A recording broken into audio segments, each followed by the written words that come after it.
Are you struggling for consistency in your sim racing? Does your iRating look like a roller coaster? If so, we have good news for you. The way to get more consistent is to first understand what you're doing differently than the professionals. And VRS is the answer. With our competitive subscription, you will have the telemetry, setups, tutorials, and everything else you need to fully analyze your driving. Our data packs and the ability to compare your driving with the best in the world will show you exactly where to adjust your inputs, change your driving line, and shave seconds off of your lap times. And our powerful and precise Direct Force Pro wheelbase and precision pedals are being used by some of the world's best drivers. All these champions agree that VRS hardware is not just the best on the market, it's also priced well below the competition. So if you're looking to upgrade to direct drive and the best pedals in sim racing, VRS is your answer. If you want to get better, get faster, and make it happen sooner rather than later, you owe it to yourself to find out why so many people are switching to VRS. You'll be so glad that you did. Visit www.virtualracingschool.com and learn why the best use VRS.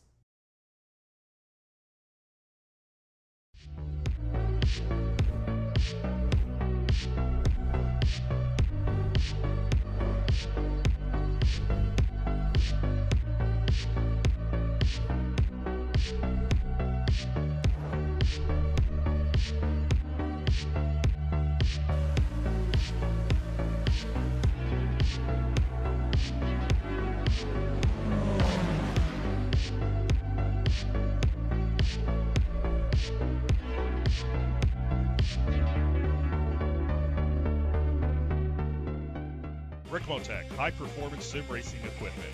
There's only one place to go, Ricmotech.com.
Rain drizzles across the old concrete of Sebring International Raceway, each drop adding another layer of unpredictability to one of America's most unforgiving circuits.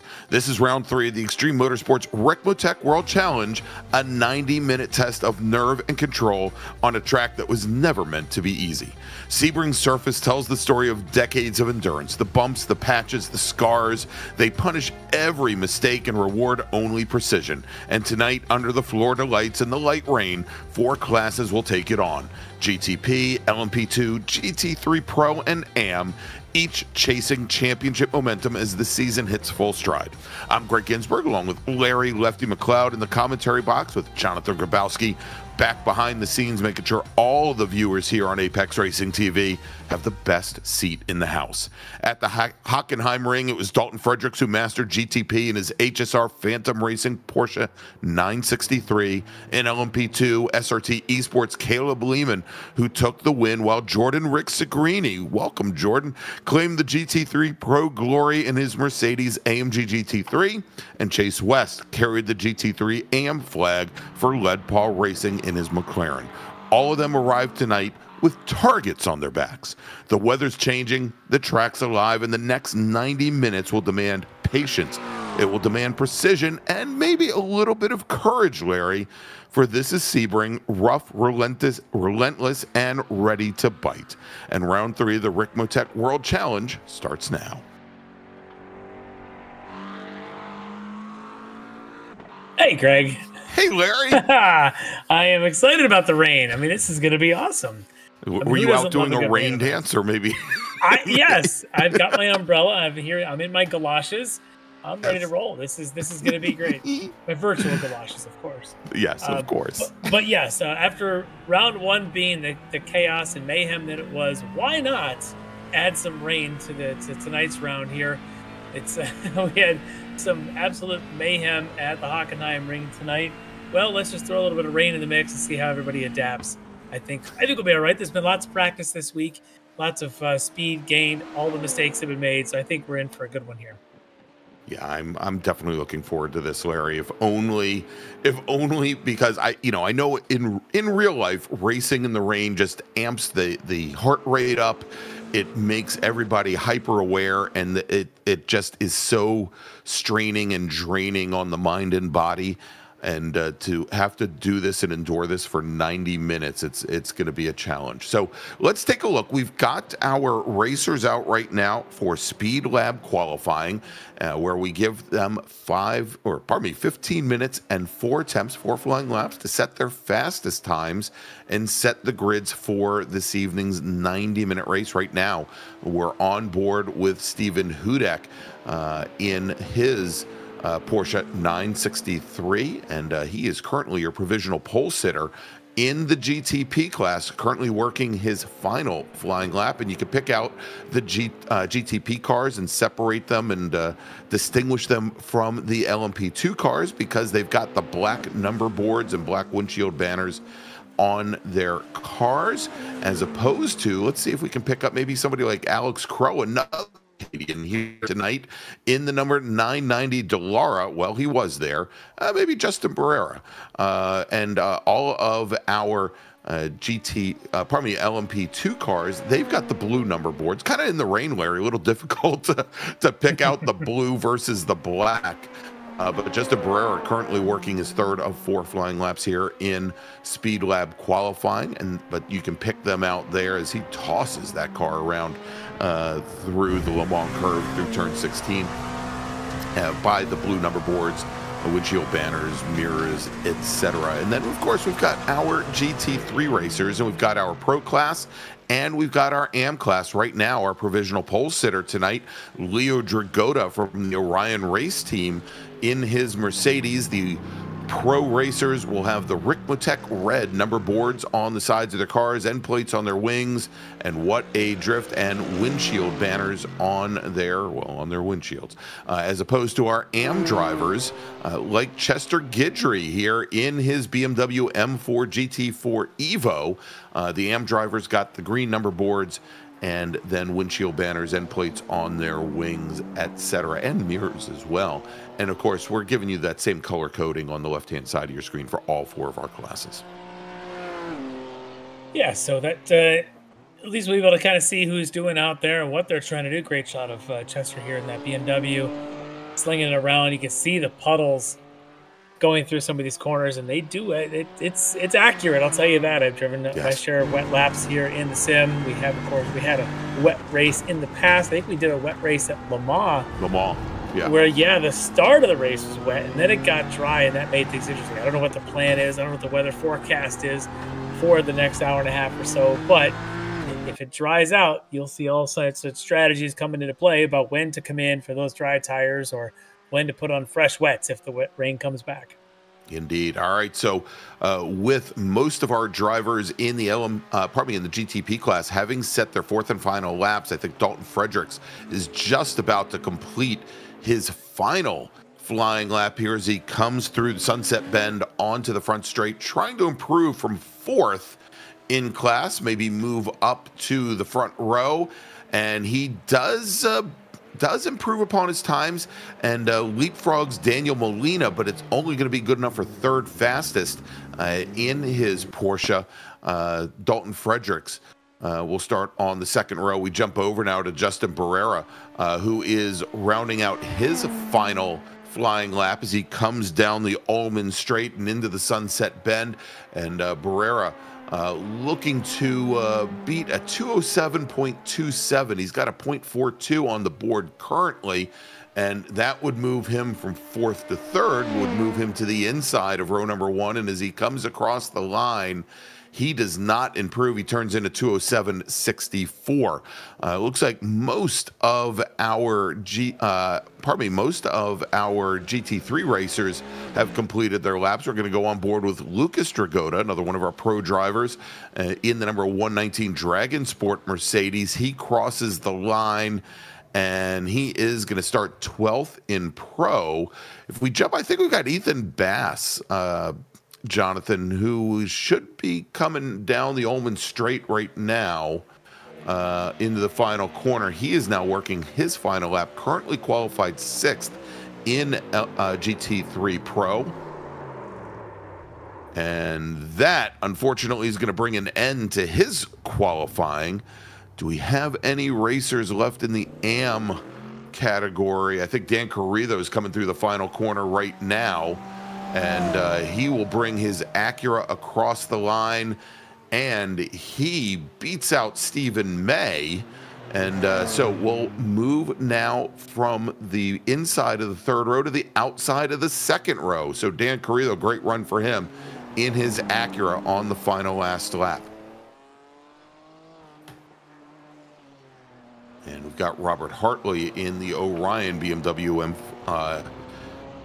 M4 GT3 car, making his way down the Ullman Straight. And Larry, we are supposed to have an interview guest, Aaron Sunday, one of our GT3 AM drivers from OHND, and he has not appeared as yet, as we only have now a little bit more than 30 seconds remaining here in the Speed Lab qualifying session.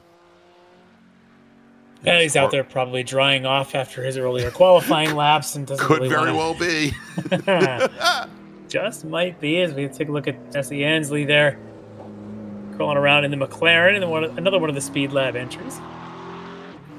And Sunday, just to let you know, qualified 6th, or he is qualified at the moment 6th fastest in his number 331 OHMD Porsche.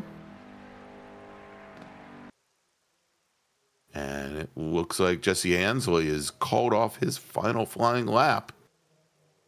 And that's going to wrap things up for qualifying here. Our Speed Lab qualifying, Larry, as our drivers, they're going to be heading to the grid, pardon me, momentarily. Let's take a look at the starting order. I'll tell you what, I've been handing you the prototypes or handing you the GT cars forever. Why don't you take the prototypes today? All right, will do. All right.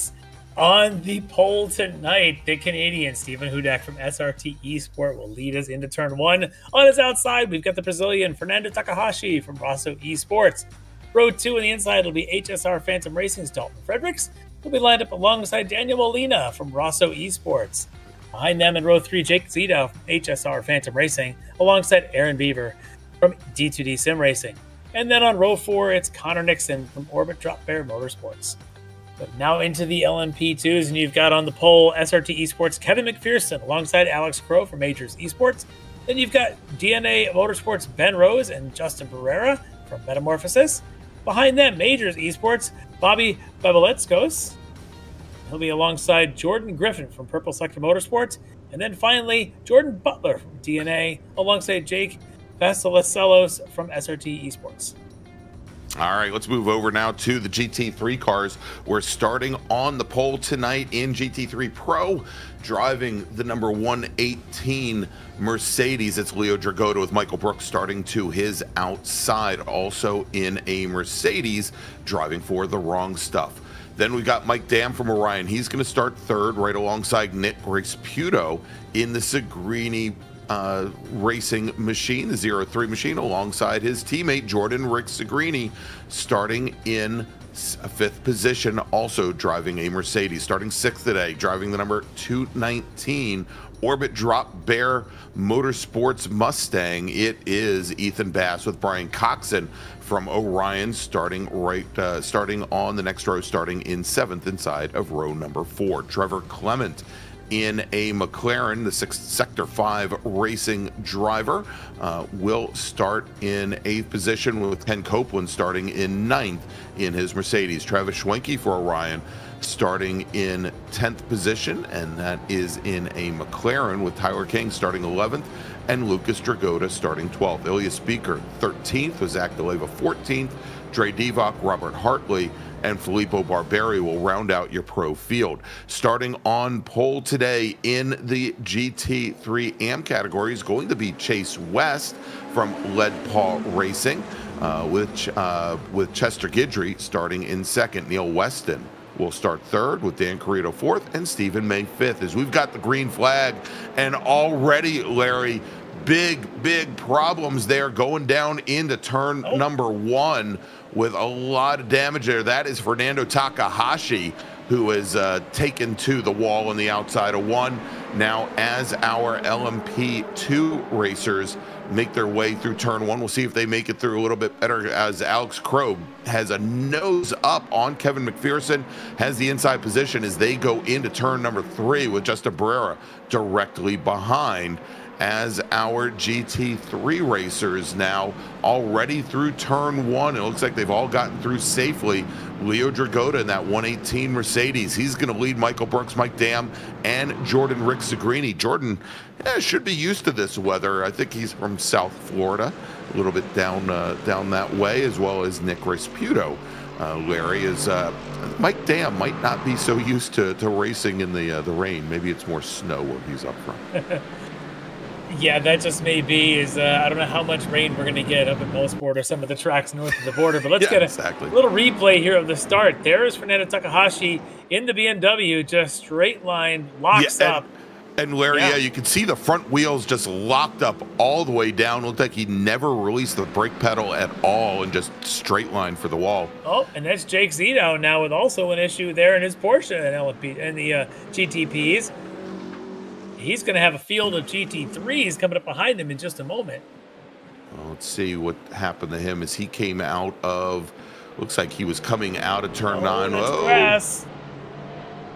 Track goes that away, Jake. He didn't hit anything yet. No, and that was over. That was over, I think, over by 10. Yeah. Going into Cunningham. You know, in a race it's likely to be chaotic tonight, that's not the worst thing. As long as he doesn't make contact, it's an hour and a half. We're going to have pit stops. Keep your eye on Zito as the night goes on. He might be able to make that recovery as we flash into the GT3s right here in the middle of the pro ranks. Good shot there of Tyler King trying to chase down Ken Copeland, Panhirde up in front of him. Actually, that should be Copeland and there's that issue right there. Can't see, the spray is so thick. There's a lot of water. If you're middle of the pack, your visibility has got to be absolutely terrible. Yeah, we just had Andre Wedderburn, I believe, in the Ford Mustang go off. Oh, and that's one of the Orions going deep there as well. They'd have been swanky. So then, you know, we saw a lot of these drivers really tossing the cars around during qualifying, but there's a big difference when you have the entire width of the asphalt to yourself. Look at that spray. Going side by side with another driver. Look at that spray as we're on board of Travis Schwenke going through turn 1. Just, you can sort of see bodywork of cars, but all you can see is spray, and you're just guessing. The problem with spray is you can't judge the distance. So all of a sudden you just they're stopped and you couldn't tell because it just spray hangs in the air. He's behind Tyler King in one of those Mercedes.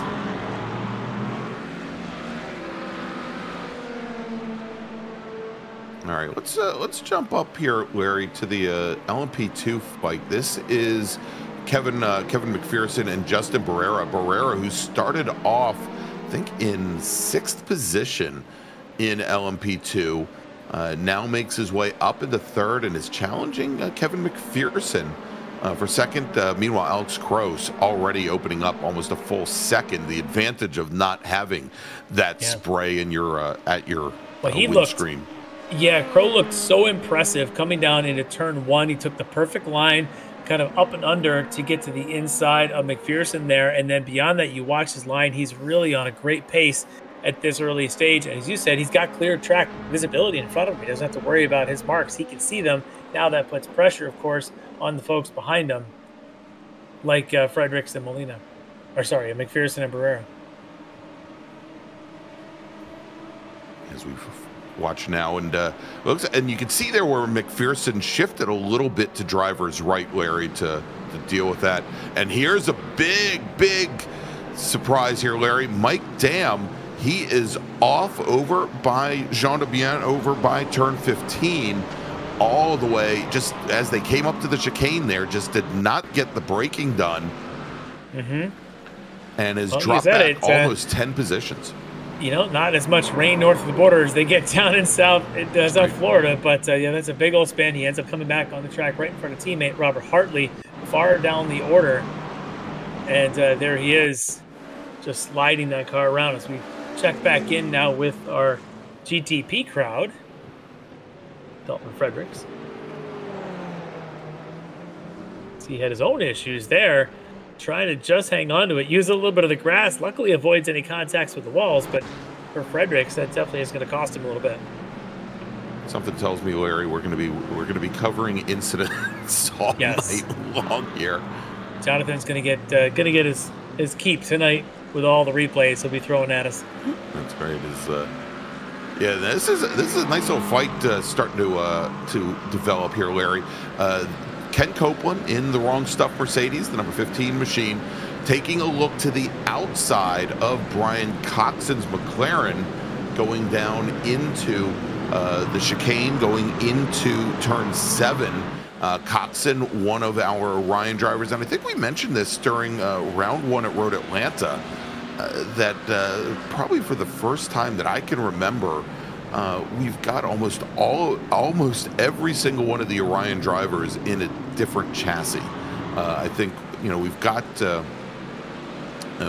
Dam and Hartley, who are now right together on track, both in the BMWs, you know, but we've got Leo Dragotta in the Mercedes, we've got Coxon over in the McLaren, and I would assume it makes test days a little bit harder on some of these drivers, as they can't share setup notes across the board. Yeah, that's a bit unusual from seasons past when they all generally would run the same equipment, but deciding not to in these days, so it makes things interesting. They may then be teammates, but not necessarily sharing setups across, so Travis Schwenke doesn't get to share whatever he's working with the others unless they're driving the exact same car. All right, we've already got, you noted the issue with McLaren, the McLaren Pan Hydraday. He is, Hydraday, pardon me, he is in the chat, and apparently he is already done having some CPU issues. Had some, you know, the typical blinking stuff, and when he appeared out of nowhere, there was a car occupying his space. So it looks like he may be done for the night. I can understand how this might cause CPU issues. I'll just be honest. Rain is great, but it is an absolute beast on your CPU and your GPU to get your frame rates up. It's tough, and I can imagine everyone's computer kind of put to the test now with this, with at least 47 cars on track plus all the rain. All right, so we're on board right now with our our GTP leader, Stephen Hudak, in the number 44 machine. And I think, yeah, Dalton Fredericks. Oh, wow. Yeah. There's definitely been contact there. Yeah, you can, lots of issues. You can see the left rear tire moving around there. Let's take a look and see if we can pick up exactly what happened. Well, we saw Dalton earlier. I think was actually in the same part of the track having an issue.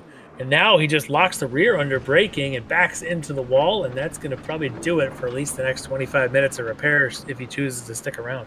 Yeah, and that was coming through the tower turn, going on to the Flying Fortress straight on the east-hand side of the court. And big, huge hit there. He's trying to stay out of the way. Somehow, some way. Yeah. And now he's going to back it down the pit lane? No.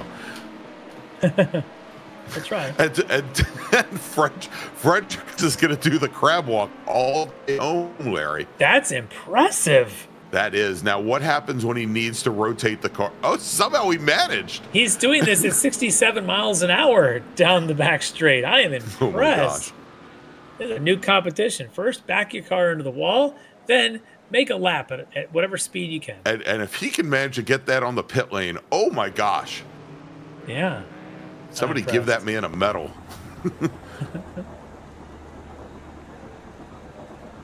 I'm still just amazed he was able to get it to rotate around the wall at sunset. Yeah. The way the car was pitched. I just didn't think that was going to be possible. And he's going to slot right into his right pit turns. stop. The car definitely wants to make right turns. He's fighting every ounce of it.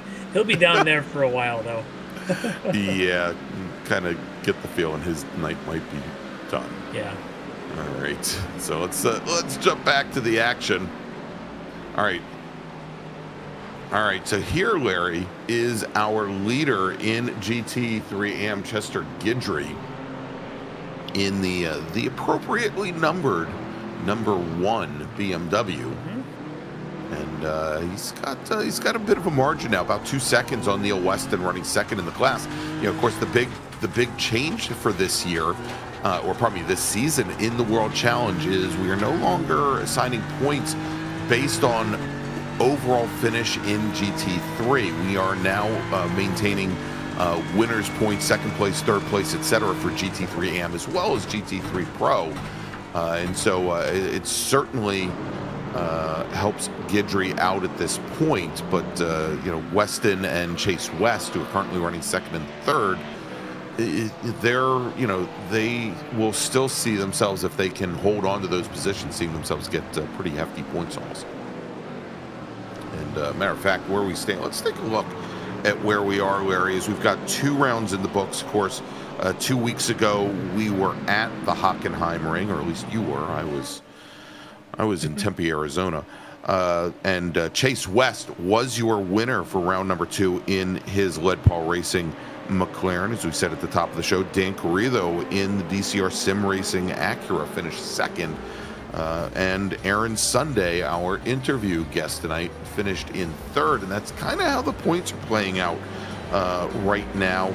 As although our drivers will be able to drop their worst round in the championship across this, is this an 8-week season, as we're only on round 3 right now. Of course, we're not taking those drops into account. So it is West, Carrillo, and Sunday, with Chester Guidry and Neil Weston from HTPK rounding out your top 5 here very early on in the season.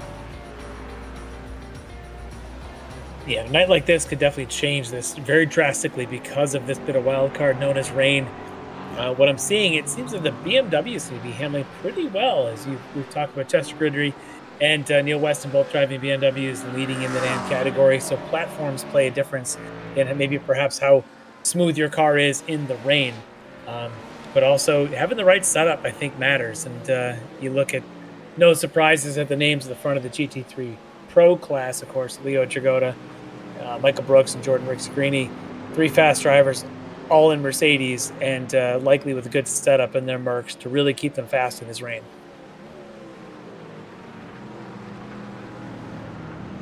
Good shot of Jeff Jacobs and another one of those Mercedes as he's down there trying to chase down. Yeah, trying to chase down Charlie Hosea. Well, Jeff Jacobs may have spent some time in Florida, but I believe he's Philly these days. So if there's that much rain, it's probably like what you get in Carolina. It's probably a hurricane rolling through. Hurricane, exactly. Florida, though, this is an average Wednesday afternoon, it seems. Maybe usually the rain, if you've spent any time in Central Florida, you can pretty much set your watch by it. It's going to rain every day at 4 o'clock.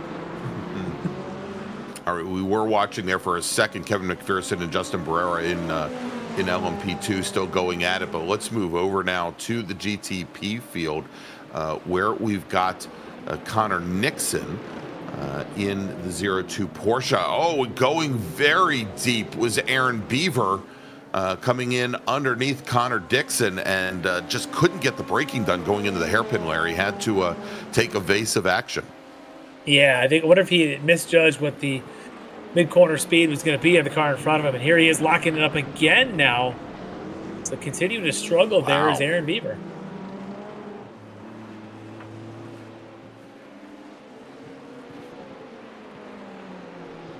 They're still trying to come to grips, and you can see here, Larry, the way the water forms, and this is one of the things I love about the simulation of rain and how the water pools in certain portions of the racetrack. And you can see that there are certain portions there where you've got large puddles, and there might actually be more grip in some of those areas than some of the areas of the track that may be draining a little bit better. And just have one little layer of not a lot of standing water and just slick there.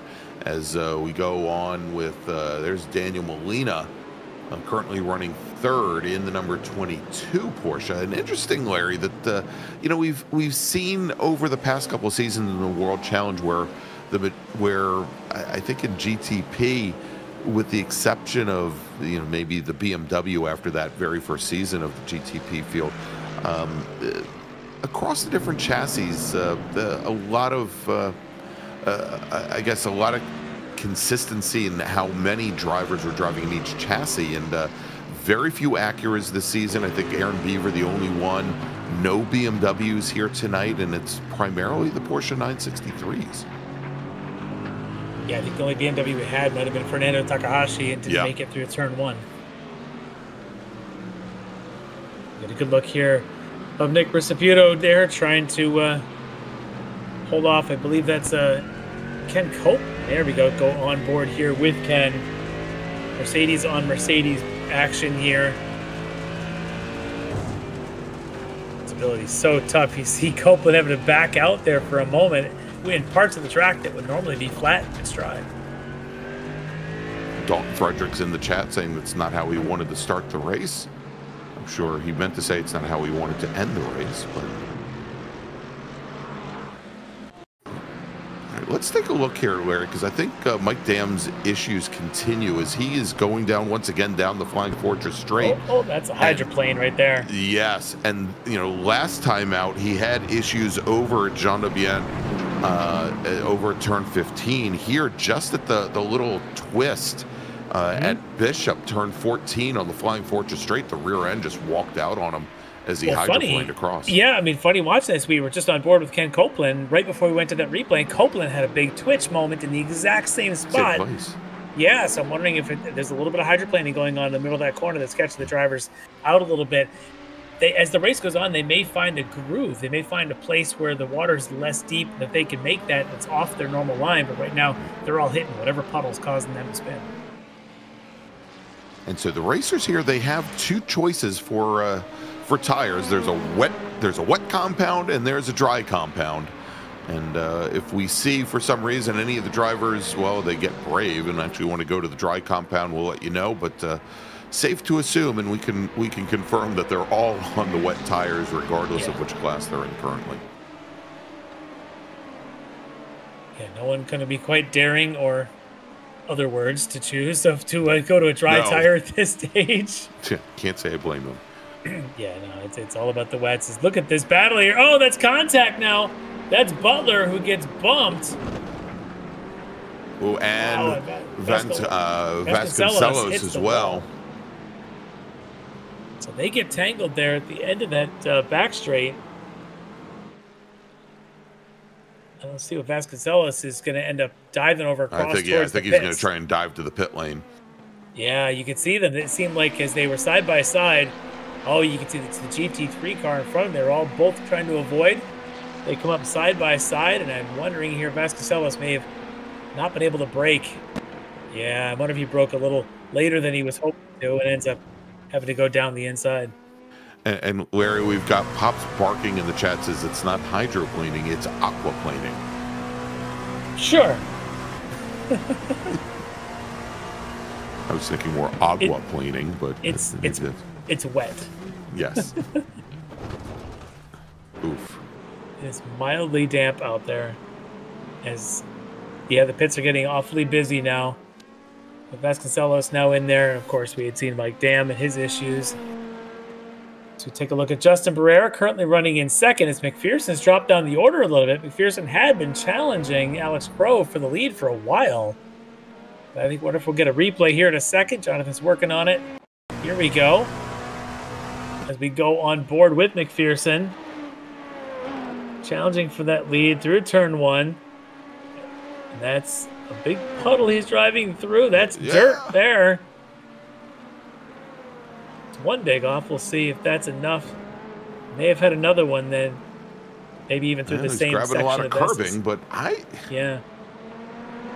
Well, he actually had a decent run right there as they come around through Big Bend towards the hairpin. But I'm wondering if they get down to the hairpin. you get these stages where you're that close, these conditions, and you lose any bit of aero on the brakes. See if there's an issue here. Looks like he's going. For McPherson. Well, you went a little deep, but nothing. Oh. You know, and I was looking at his prior lap time, Larry, and he was still in like the mid 208, so it wasn't that far off what the other drivers are running. All right, well, here we go again. This may be going into tower. Yep. And he just can't quite make it. Locks it up a little bit. I think that's actually over at Cunningham. That's over at 10. Yep, and that would do it. Yeah. Well, he'll be on a bit of recovery. Didn't hit anything. He's only about, maybe 7 seconds back from the lead. So we'll catch up with him in just a little bit as we've got Justin Barrera now, the nearest challenger to Alex Crow. Only about 2 seconds now back from Crow. At least he can still see him as they come out of the hairpin.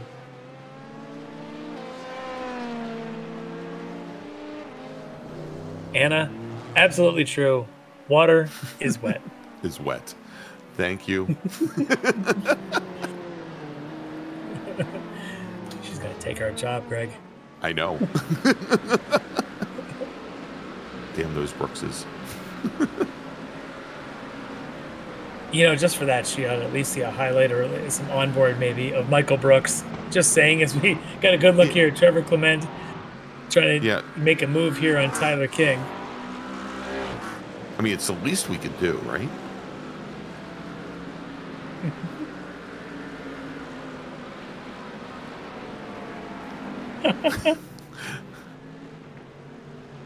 There we go. There's a Michael Brooks shot. Your new leader in GT3 Pro, Michael Brooks. Look at that, Anna. And so what happened, Larry? The question we are all asking is, what happened to young Leo Dragota? Well, I think we'll catch up with him here in just a second. There he is, at the time leading ahead of Jordan Ricmotech and Michael Brooks. And Leo, that tail end just didn't want to stick. Nope.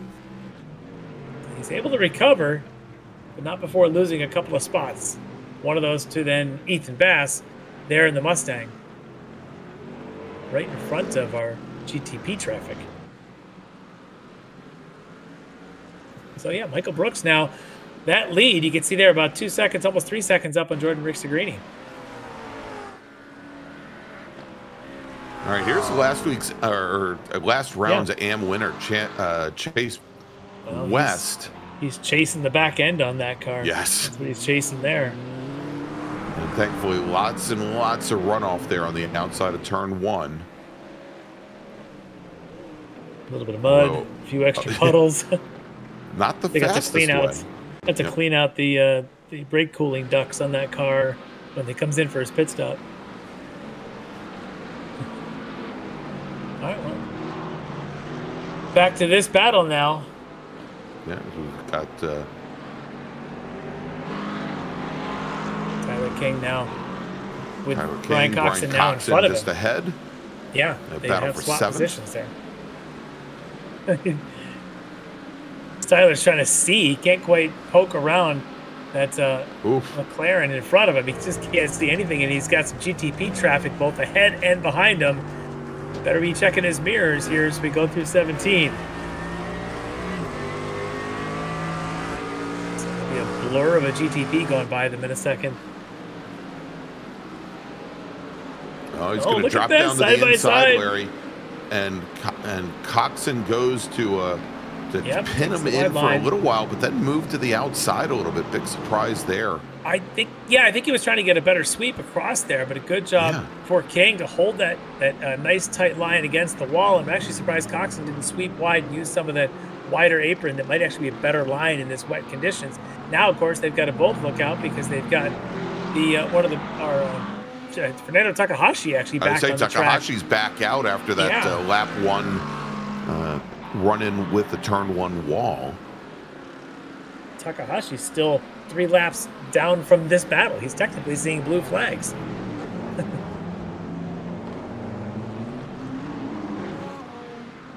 Let's start to tighten up, though. Trevor Clement, the next car in line, and then a couple seconds back further be Travis Schwenke joining the fray here momentarily, I bet. Travis just in the background there, but Travis's teammate Brian here in the middle of this battle with Tyler King. Oh, look at the back end all over the place. All over. In that Orion McLaren. Clement's going to get aggressive, though. Tries to sneak around the outside, coming through the tower turn. Oh. Yeah, I tell you, here comes Travis Schwenke, not far behind them.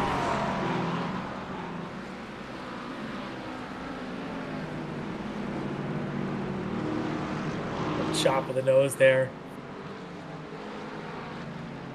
King holding his line all the way through this. Gets a good exit, though, onto that almost straight.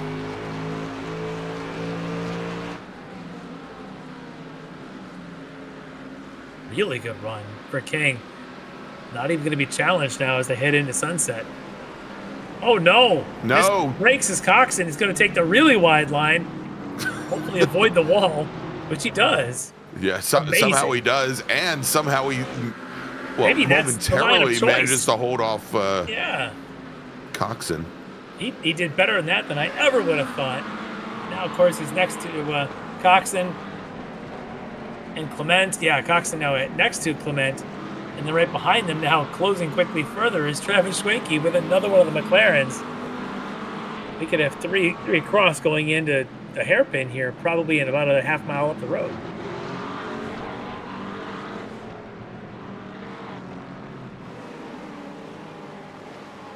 All right, let's jump back over to the LMP2s. We've got Griffin and Boboletskos here. It's the battle for 5th in LMP2. They're dealing with a little bit of GT3 traffic as well. See one of the Speed Labs cars just up in front of them now as they go through turn 1. And looks like Daniel Molina just took his GTP Porsche into the pit lane.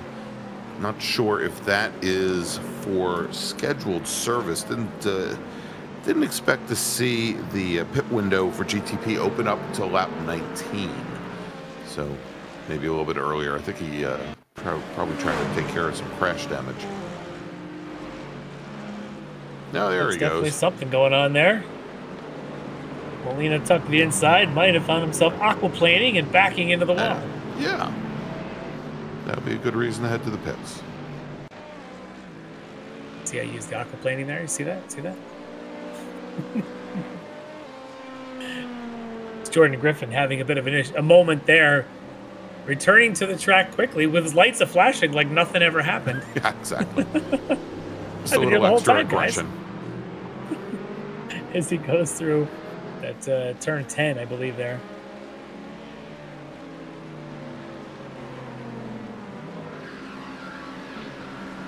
All right, well, let's take a look at our leader now in LMP2. Alex Crow back under attack. Justin Barrera, with all this traffic, has been able to close up on Crow.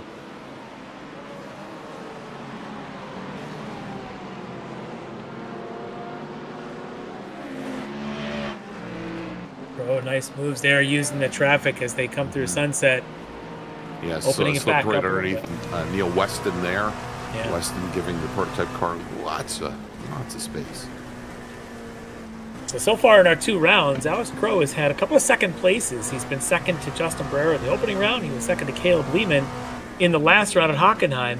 But it's Barrera with the 1st and 4th who's got the overall points in. If we want to quickly pull those up. Yeah, if we can for pull LMP2. that.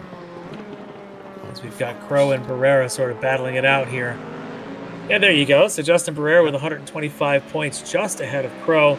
And then Caleb Lehman, who I mentioned won the last round at Hockenheim. Jordan Griffin, Bobby Babaletskos, Kevin McPherson, who was on the pole tonight.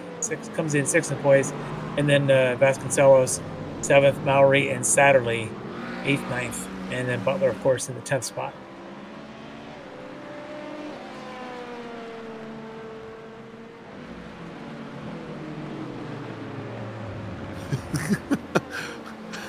I'd like to thank Jonathan for providing the amazing commentary in the chat. Somebody asked if there were any big crashes tonight, and Jonathan responds, "It's wet."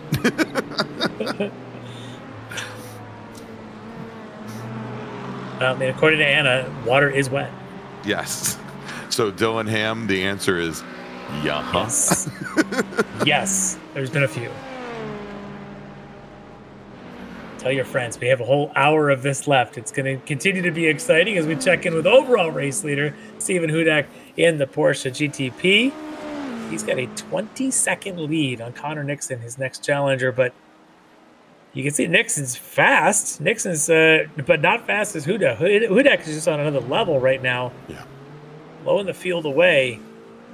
I don't know if he's gonna, if he knows what conservative means, because right now he is just motoring out there. He's been running 202s to 204s. Everyone else running 205s to 209s. Unbelievable pace there for Stephen Hudak. And so Hudak, and I haven't received word whether or not this was a wet practice or a dry practice. I would lean toward most likely being a wet practice, given that the racers knew that the conditions were going to be rainy here for this race. Hudak during the week was running a 2-minute 0.6. So almost more than 2 seconds, or just about 2 seconds faster than what he's running right now with little traffic. Yeah, that's still going to be a wet lap, maybe just different conditions of wet. Yeah. This is a pretty heavy, consistent rain, and if you look at the sim, it does project for several hours, so that may be what's happening here. There's a lot of water standing. As we have Justin Barrera now leading in LMP2s. Yeah, so let's take a look and see what happened to Alex Crow. Oh, that's contact with Travis Schwenke. That's not only is it going to set him back, I wouldn't be surprised if the stewards take a look at that one. Yeah, coming out through turns 5 and 6. And fortunately for Travis Schwenke, we'll see, did Schwenke rejoin? I don't know. No, yeah, he's just now started moving. And there you go. Didn't take long for the hands of justice to, or the scales of justice to come down on Alex Crow, Larry, as he's just been given a drive-through penalty for that contact with Travis Schwenke at turn 6. And you can see on the graphic on the timing tower, the black flag next to his name that signifying the penalty he's been assessed.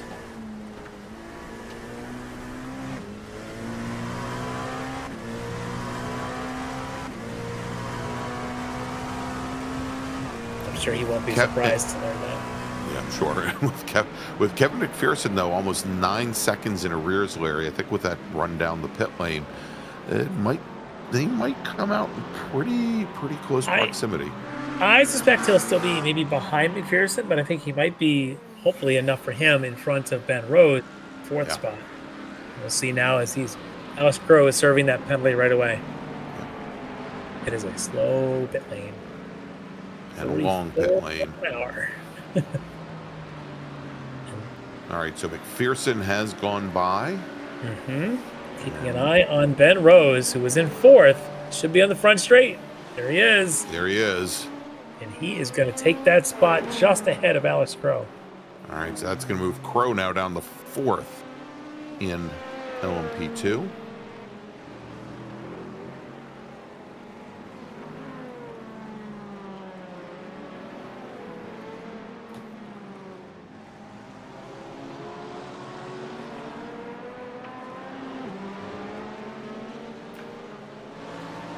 I would say, let's see if we can jump back, if we can. We were watching the two McLarens, Clement and Coxon, earlier. Tyler King now, I think, well, no, I'm sorry. I thought Tyler King was part of that as well, and I think he just went off track as he was right behind the two McLarens.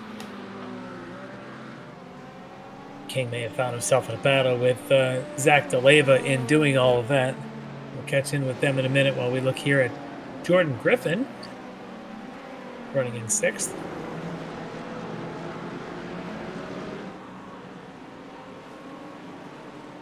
All right, let's take a look here at Jordan Nixon. Yeah, Connor Nixon here in this. Connor Nixon, pardon me. In the Orbit Drop Bear Motorsports Porsche. Big slide. And that's up in the S's, isn't it? Yeah, that's exactly. That is going over into turn 15. And he is going to get that back over the way. Comes back on just ahead of Takahashi, who again is a couple laps down.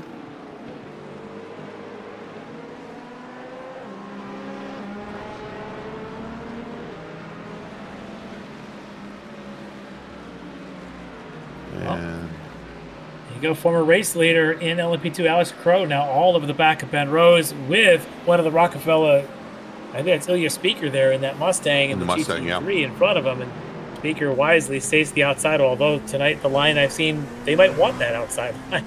Yeah, I was going to say there might be a little more grip out there, actually. We ought to also take a look.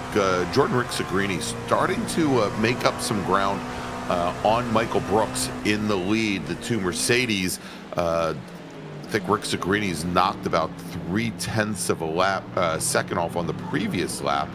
And you can see there, they've been shuffling back and forth. But in the last 5 laps or so, Ricmotech's knocked off about 1.5 seconds. Oof. As Leo Dragota looks to be on a bit of a recovery drive after that spin that he had down by the hairpin, hanging the rear end out through 5 and 6. Yeah, he's managed to pull that weight a little bit from Ethan Bass and now closing in on Ricmotech, but that's not going to help him for Ricmotech. Oh! Into the wall. Sorry, Susan. You can blame Jonathan for that. Jonathan even claiming he made it first. And Susan, it's all Jonathan's fault. That's right. It's not Greg's fault. Remember that. It was not Ginsburg's fault. It's all Jonathan's fault. All right, let's look at it from outside of the car for Jordan here on that replay. Yeah, you can see early on he's already got the car a little bit squirrely. Could never quite get to the brakes.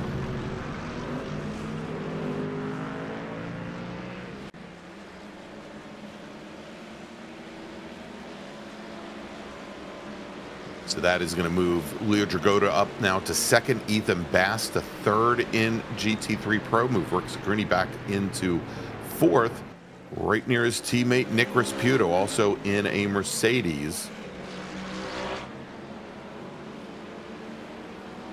Both Ricmotech and Resputo putting in time, both in Spec Miata. I think Resputo also in a real-life Spec Racer Ford. I know Ricmotech, though, putting in some time behind the wheel in the Pro GR86 Cup Series, my SRO.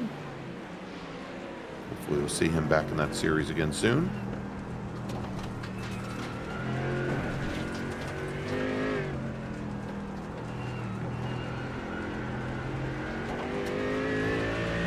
Good recovery here for Jordan now. At least didn't lose too much time. Wonder if the alignment's still straight for him after just sideswiping that tire wall. Well, as he makes the run down the 7, at least the steering wheel is fairly. And Bass in front, though. There's going to be one spot for Ricmotech because Ethan Bass missed the braking point there. That's a tough one because the pavement changes from asphalt to concrete as you're trying to find the brakes, and in these wet conditions, that's really difficult. Ethan Bass going to drop back now to that 5th spot. All right, well, Larry, tell you what, we're sitting up right at the top of the hour, pardon me. So why don't we take a quick break, thank some of our partners and sponsors, and when we come back, we'll take you all the way to the checkered flag here at Sebring International Raceway. It's round number 3 of the Extreme Motorsports Ricmotech World Challenge. We'll be right back. Ricmotech, high-performance sim racing equipment. Whether you're just looking to have fun, train for race day, or become a serious esports competitor, Ricmotech has you covered. Hundreds of name brand parts.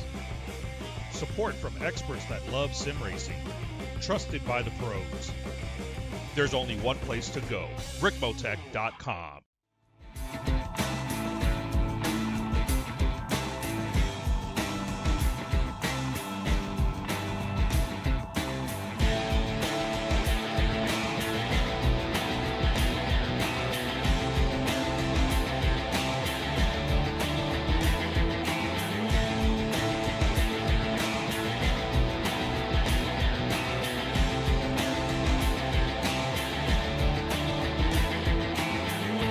SCCA Foundation is a 501c3 organization serving as the charitable arm of the Sports Car Club of America. One of the programs partially funded by the foundation is the SCCA Academy, an online learning management system used to keep real-life racing track officials up to date on the highest standards of race safety and officiating. Through this program, the SCCA Foundation is supporting the future of the best trained corner workers and event officials in motorsport. You can support these efforts at www.sccafoundation.org.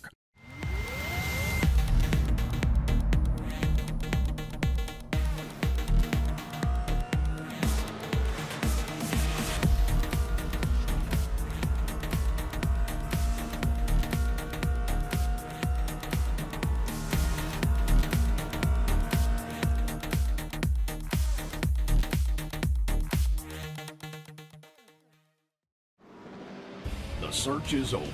The most comprehensive league scoring solution is here, with the ability for multi-level championships, custom incident tracking, post-race time penalties, support for heats, drop weeks display, multi-car team scoring, advanced web widgets, rookie championships, a custom paint system, and load those results in seconds. Visit extremescoring.info today. Ricmotech, high-performance sim racing equipment. There's only one place to go, Ricmotech.com.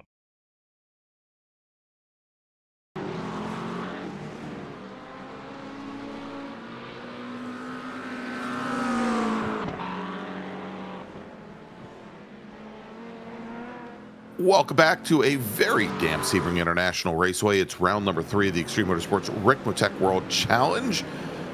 It is Stephen Hudak, currently your leader in GTP, as he is trying to work his way through traffic. We're watching second place right now.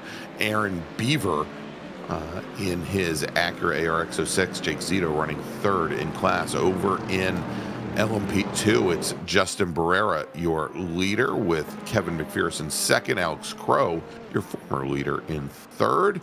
In GT3AM, oh no, we'll start off with Pro. It's Michael Brooks with, I did that just to mess with you, John. You realize that. Michael Brooks, your leader for the wrong stuff in his Mercedes Leo Dragota, and Jordan Rick Sagrini making it an all Mercedes 1, 2, 3, and make it 1, 2, 3, 4.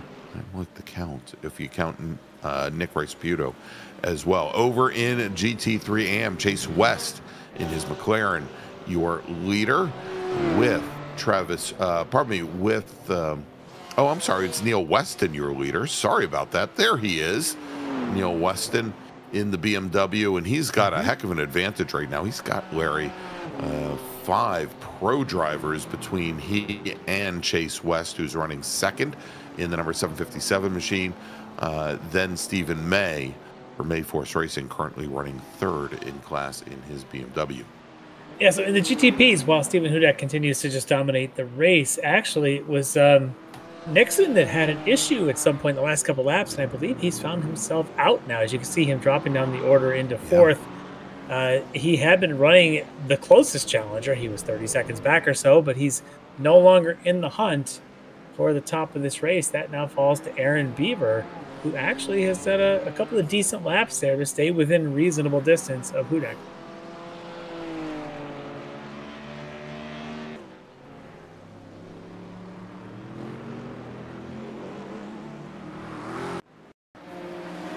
Might be the replay of Connor Nixon. Indeed it is, Larry. I see a lot of spray. I see a car going at a high velocity into the wall. Is that also at Sunset? That is at Sunset Bend. He almost ended up over at the CFR registration building, Larry. And he decides at that point the car is not pointed directionally straight anymore. Heads to the pits, and he is out. Now on board, a couple of puddles there at the braking zone going into 17, and Connor gave it all he had. Tried to get that thing to turn, and it just wouldn't. But I bet it turns really well now. I'll bet, at least in one direction. All right, so the pit window, Larry, for the GT3 cars, it is now open. We thought it would be opening up right around lap 16, and we're on lap 18. Nick Rice-Puto comes down the pit lane.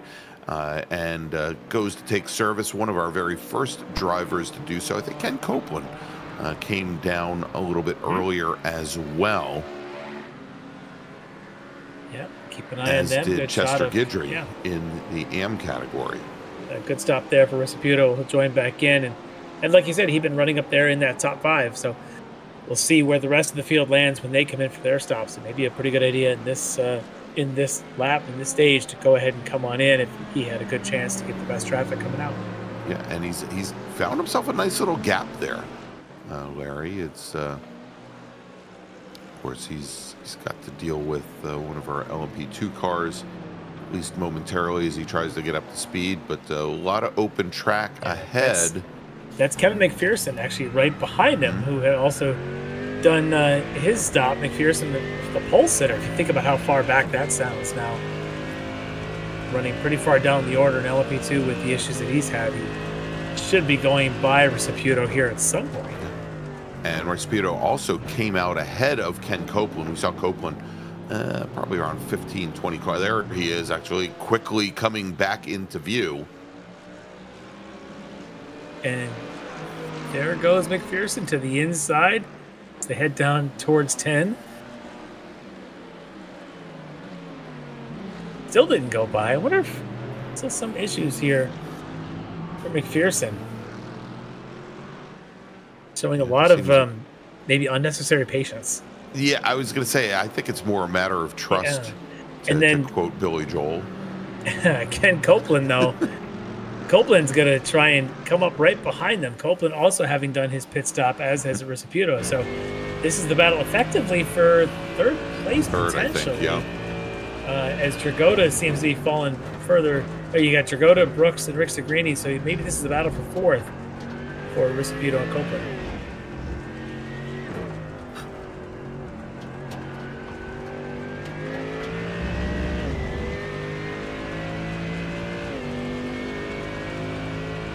And Larry, tell you what, why don't we take a look at the championship standings here in Pro? Again, after 2 rounds, as we're on board here with Ken Copeland. Leo Dragotta, your current championship leader, and with 113 points, 1 point up on Ethan Bass. Neither racer has taken a win yet. Jordan Rick Segrini, however, took the win, I believe, in round number, was it, actually, I guess it was at the Hockenheim ring just a few weeks ago. And so he is running third in the championship, only 3 points back from Leo Dragotta. Brian Coxon, 2 points back from there, and we're just running a single point back to Schwenke and Dragotta. Nick Ricmotech currently just a little bit further back at 99.7th in the championship currently.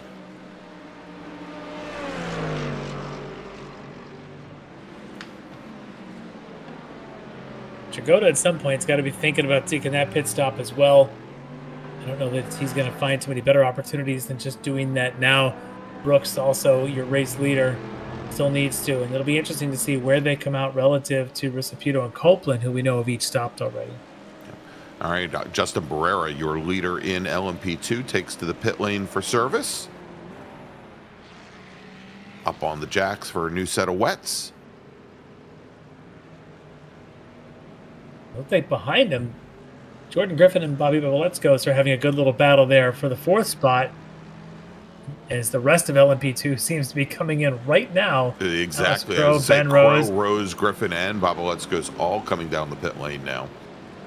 This looks like it. If you're an LMP2, it's stop now or run out of fuel somewhere else. That's it. You know, and we see this so often, Larry, especially in these 90-minute rounds, where the pit window is incredibly short for the LMP2 cars, typically only a lap to 2 laps in length. So all of these drivers pitting in at almost identical times. They all lined up, and they're going to be released pretty much in that order, as Barrera is obviously already gone. We should be seeing Crow and Rose probably the next 2 to drop with the fresh rain tires on, top off that fuel to make another 40 minutes or so. All right, Rick Segrini now on his way out of the pit stall, down the pit lane. Second car in the line here, right behind. Well, Crow. I tell you, what's happened though is McPherson, who had taken his stop a bit earlier, has taken over back into that second position. Yeah. All that patience he was showing behind Ricmotech there for a little bit. Perhaps he was just coming to grips with the pun intended grip that he's got. So, well, we'll see here, Larry. As he did pit in 2 laps earlier than the other racers, and again, from my simple math and with my simple mind, maybe a lap too early. He may be having to do a lot of fuel saving. This to the end of this race. There's a couple of Mercedes huddled around Ben Rose's LMP2 car, and where did Ben Rose go?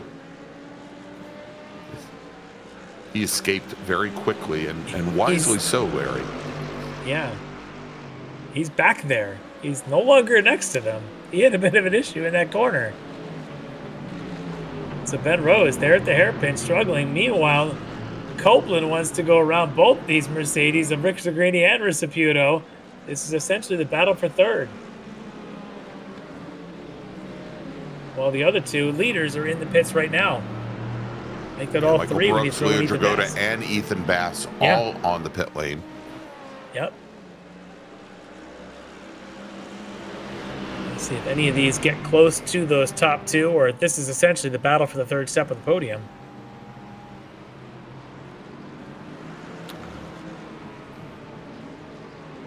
Keep an eye on Dragotta. Brooks should be the first one released, as he was the first one in. You take a look also at Tyler King making in his only pit stop. So Brooks. All right, first. There he goes. Brooks first to leave the box. Dragotta now as well. A couple car lengths behind. Yeah. And then where is the rest of that crowd? Where are the rest of the Mercedes, really, is the question. Ricmotech, Rick Zagrini, and that. Back. Oh!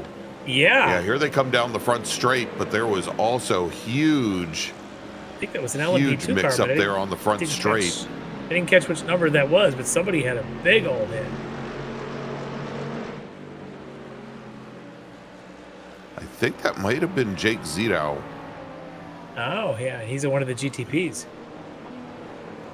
He's missing his front clip, and I think I know where it is. It's somewhere down at the exit of turn 1. Oh, yeah. Here he is. Let's take a look. Turns in the Porsche, and the Porsche doesn't turn as much as he wanted it to, and he lost both ends of the car. You should talk to Takahashi about that. Oh! Yeah, right in front of Ken Copeland. Wow, Copeland. Yeah, another couple milliseconds, and Copeland would have been toast as well. Well, here's the rest of this battle then. As Jordan Griffin goes on through it, but there's a whole string of Mercedes in this area, and that's looking a bit sketchy. Who is that? Oh, that is the... Is that Dalton Fredericks? It is. I think that After his repairs. Yeah, I think that's the Porsche Fredericks. And that's Bobby Babeletskos right there, I think, is the other one. And then it'll be two. Yeah, that's the 316 of Babeletskos, who's also, I think, had some repairs done, but he's still in this fight. But these 3 Mercedes are just going at it between Copeland and Ricmotech and Rick Zagrini.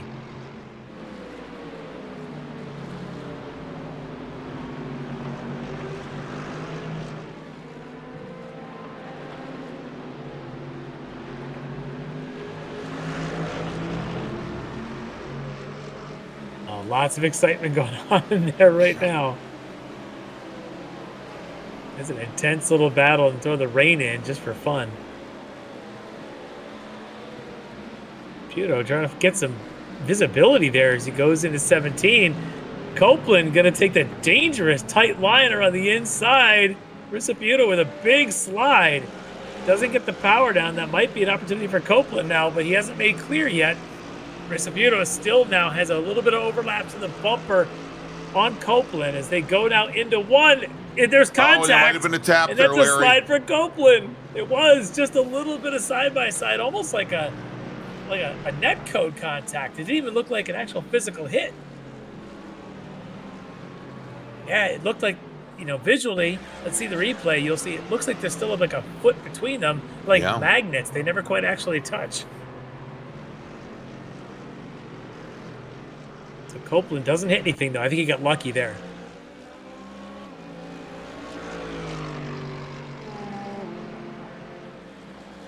And I don't know, Greg, if you've got the chat in the sim in your ears like I do. There's a lot of chatter going on right now.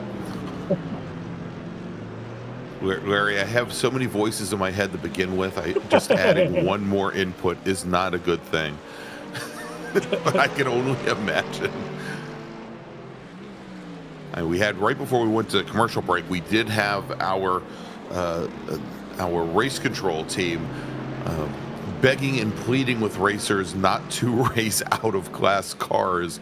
I would imagine that there's probably a lot of conversation about the traffic at this point. It looks like it's hard to tell here with the wet whether Copeland maybe encountered a little bit of damage the way the rear end is swinging around on that car, but given how damp it is, Larry, I think it's just a question of issues putting the power down. He's still managing to get that car rotated when he needs to get it rotated.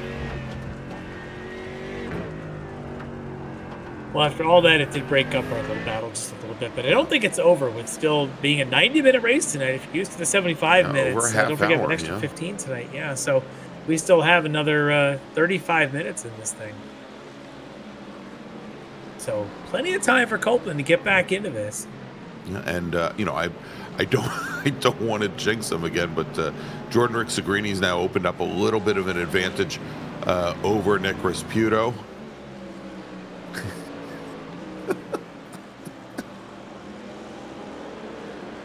All right, here comes Jordan now, working the 5th spot in class. And he's trying to, I think he's got a few up in front of him, like Ethan Bass, not too far up, but no. You have to work a little bit to get there. But the issue is going to be this. It's going to be all this other traffic. That's Jordan Butler and whatever LMP2s that wants to go by him.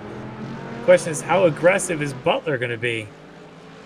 Well, should be able to get him on the run now down into 7. Mm-hmm.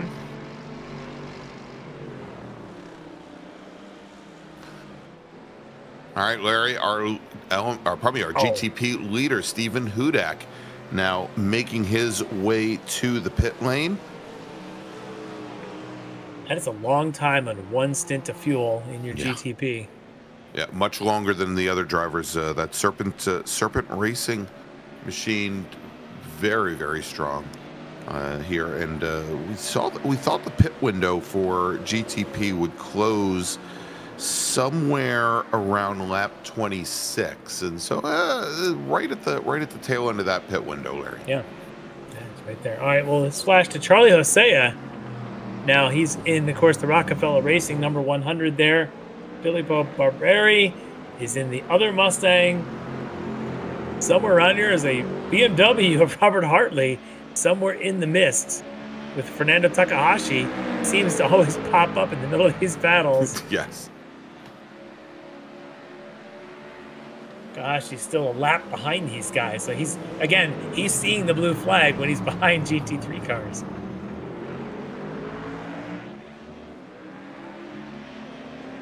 Oh, the Mustangs, they just sound so good. Perfect for the onboard. Thank you, John.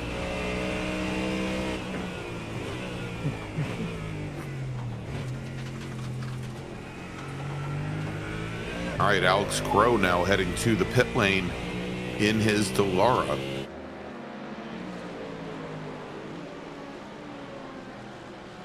And that, I believe, is not we need to get a replay because Ave Hudak's in there as well getting repairs. We were just Larry, talking about how our GTP leader, Stephen Hudak. Yeah, we were just talking about how long he had gone for his only pit stop, and he is by himself in this replay.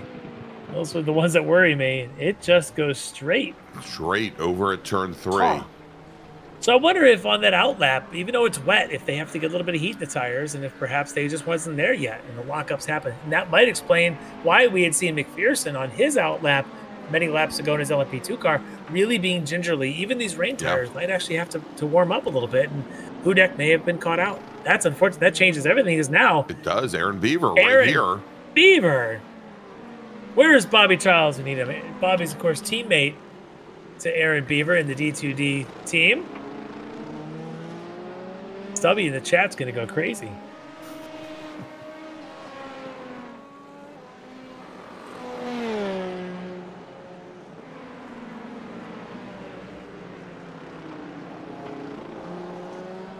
What's really crazy is that Takahashi is in third, still out there lapping. Steven Hudak's stuck in the pits, can't do anything. Now, there's still laps between. I don't know if Jake can actually get enough laps because he's currently Fernando. I mean, Fernando's working lap 24. Yeah, he's 3.5 laps back. Okay, so he's gonna, if assuming that Hudak's actual repairs take this long, but yeah, Takahashi now could end up in second place after having a lap 1 turn 1 incident.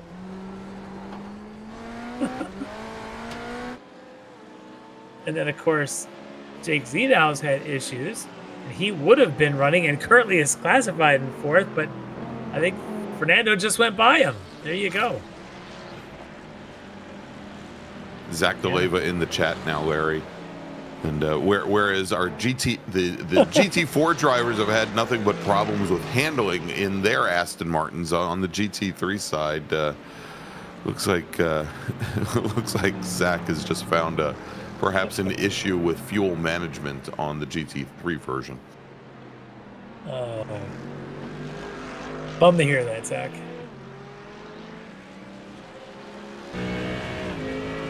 Meanwhile, Michael Brooks continues his dominance here with everything they keep befalling everyone else, including Leo Dragota, who's dropped now behind Ethan Bass again. Yeah.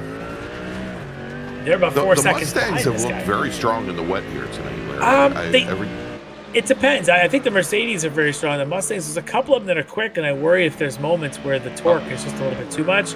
As look at this will be the battle as the Mercedes, of course, of Leo Dragota and Ethan Bass in the Mustang. They're about 6 seconds ahead of Rick Segrini and Reciputo, and Copeland now has rejoined that fray. So you got 2 battles going on, one for second place and the other for the 4th spot. Michael Brooks, I'm sure, is saying, you guys just fight all you want back there.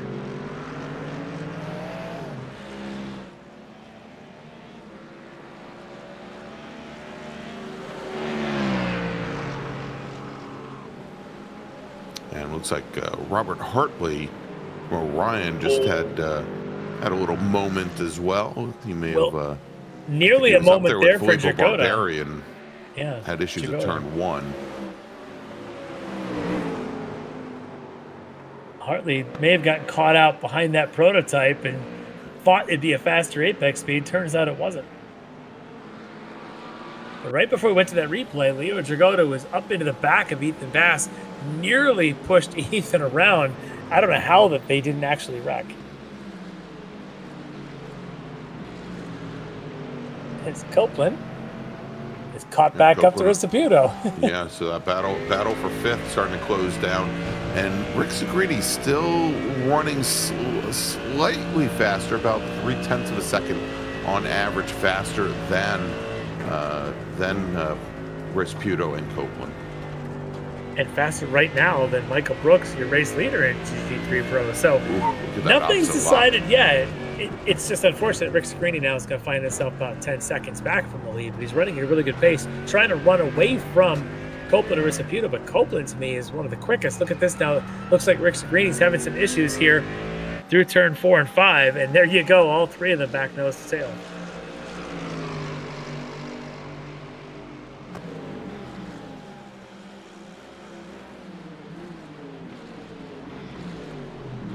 Copeland, I think, might have the best open waters, for lack of a better term, sort of pace here. But he can't find that open water. He keeps finding other GT3 cars that are really hard to pass tonight. Well, he just almost made it work coming underneath Nick Reciputo going into the hairpin, and I was amazed that he was able to get the car to rotate. And you can see here he's trying to carry a lot more speed through some of these corners here, and he's getting caught out by the cars ahead that maybe are a little bit more tentative on turn-in.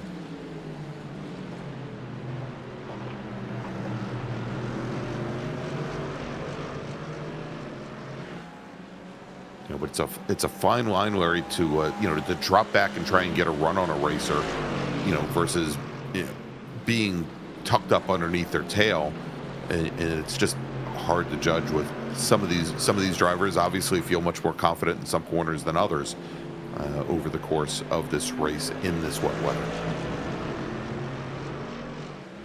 As one of the Frito Sport Acuras pulling to the side there, letting this group of Mercedes roll on through.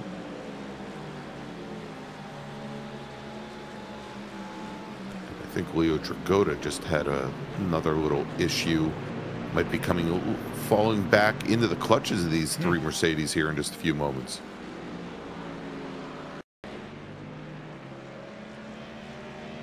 Well, here he is trying to make. We were talking, at least watching the time he's scoring, that he was going to try and be close to Ethan Bass, but Dragotta losing the back end, going aggro, going through the full rallycross circuit at this point. And gets a great run out of the back straight. Not the ideal line, though. It's a good save.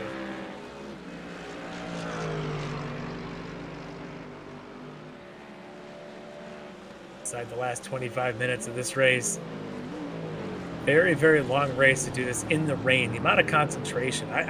If I'm driving, if I'm any one of these drivers in this thing, I don't think I blinked for the last 65 minutes, and that's contact. I don't know that Ken Copeland had blinked, but if he did, that might be why he just ran into the back of Rennsport. Yeah, and like I said, it looked as though, and that was one of the places coming through the hairpin where Copeland just seemed much, much stronger than the 0-3 car, and again, not able to to judge the distance to leave enough of a gap to maybe get a run on the car ahead. That's kind of why I said I think Copeland's got the best pace in open waters. He just can't get there. I think Rennsport did a really good job of driving a legally wide Mercedes, just trying to make sure that he holds his position. He's fast enough in the right spots, and right now Copeland can't do anything with it. And obviously Rennsport's pace is pretty good because he hasn't really dropped back too far from Jordan Ricciarini either for the fourth spot. So, Larry, we've got sitting at the green room right now, hanging out in the garages, I guess, because maybe the repairs on his car were going to take a little too long. Alex Crow, driver of the number 990 LMP2 car. Do you want to maybe bring him in? Sure. Get his feelings on the wonderful weather conditions we've had? Sure, why not? All right, joining us now, driver of the number 990 LMP2 Delora P217. It is Alex Crow. Alex, hey, I know you'd rather be driving right now. You had a good run there from the start to take the lead and everything, but how wild and wet is it out there tonight? It's pretty wet. I do really like driving these conditions. Honestly, I don't think I'm the only one with this, having CPU issues right now. Yeah. I was getting 11 to 12 FPS the whole way around the track since the pit stop, and I think I did about 5-10 laps, somewhere in there. I think my Atari pole position was better than that back in like probably 1996. Quite possibly. Yeah. I got really good frames on my N64 Mario Kart. I say, Larry, funny you should mention that because I'm actually calling the races from my Atari 800 right now. Nice. So yeah, absolutely crazy. But then a lot of traffic issues, it seems, tonight. And is that also slowed up a little bit because of the rain, where everyone's kind of tiptoeing through all the corners together and doesn't have that normal grip pace you'd find between, let's say, your LMP2 and maybe some of the GT3 cars? Yeah, I mean, it's kind of hard to judge because GT3s take a little bit different lines. Some of them take different lines than other GT3s. Some of them will be right on the normal braking line. Some of them will take the inside wet line. So you kind of got to figure out where they want to go before you make a move. It's really hard when we seem to be closing a little bit quicker here, especially in some of the heavier braking zones. We can brake a lot later than they can. Yeah. Did we hear the stewards sending out notes to everybody to not race interclass? Is that really what's happening, or is it actually racing for those spots? Or do you think it's just a lot of that feeling out just takes longer to get by? I didn't see much racing between classes. I didn't really see much racing like in the same class really either. Some of the GT3s were, but Yeah, I don't know. Maybe there's some incidents between like GTPs and LMP2s. I know there was one GTP that went off early that had to climb his way back to the LMP2s. Yeah. Other than that, I didn't see a single GTP. And once I got out of the car and looked at the broadcast and realized, oh, there's like 3 GTPs on track right now, maybe 4. Yeah, I don't know. I didn't see anything. Yeah. GT3s were generally pretty nice. I feel like I was a lot meaner than I usually am with them. Yeah. Well, I did take one out. Yeah, speaking of, I think, Greg, you were probably going to mention Stephen Hudak, who was leading this race in GTP, has got half of his repairs done. He's on the same lap now as Fernando Takahashi, who is the one that went off in turn 1. I was just going to say, I think he brought the car out of the pit lane now, yes, you have in order to stay ahead of Takahashi. These 2 different GTP cars that have now gone through extensive repairs are on the same lap, 20 seconds apart, but Takahashi, who's the trailing of those 2, has a much better repair job right now on his BMW. Class now. Yeah, so this is it's and of course, as we're I got the camera on Takahashi, then he misses the turn in there at the S's. It's a wild night, and I mean, you Alex, you were in there. You were part of how wild this is.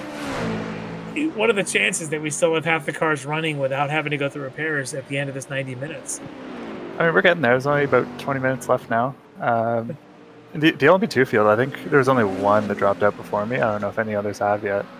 So they seem to be well. The GT3 is, I don't know, there was a lot everywhere. It was just constant. We hit the first like 3 that were kind of separated off the back of the fields.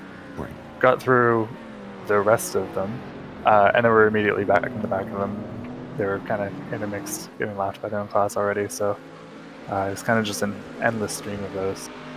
Maybe if a few more got crashed out, I would have more frames. But well, we're gonna keep an eye on Justin Barrera, obviously, as the points leader coming in, who is just a couple points ahead of you leading into tonight. He's got the lead right now by about 30 seconds, actually, on pole sitter McPherson, and these guys both have tremendous pace. I don't know. Oh, and a slide right in front of Barrera by one of our GTP Porsches.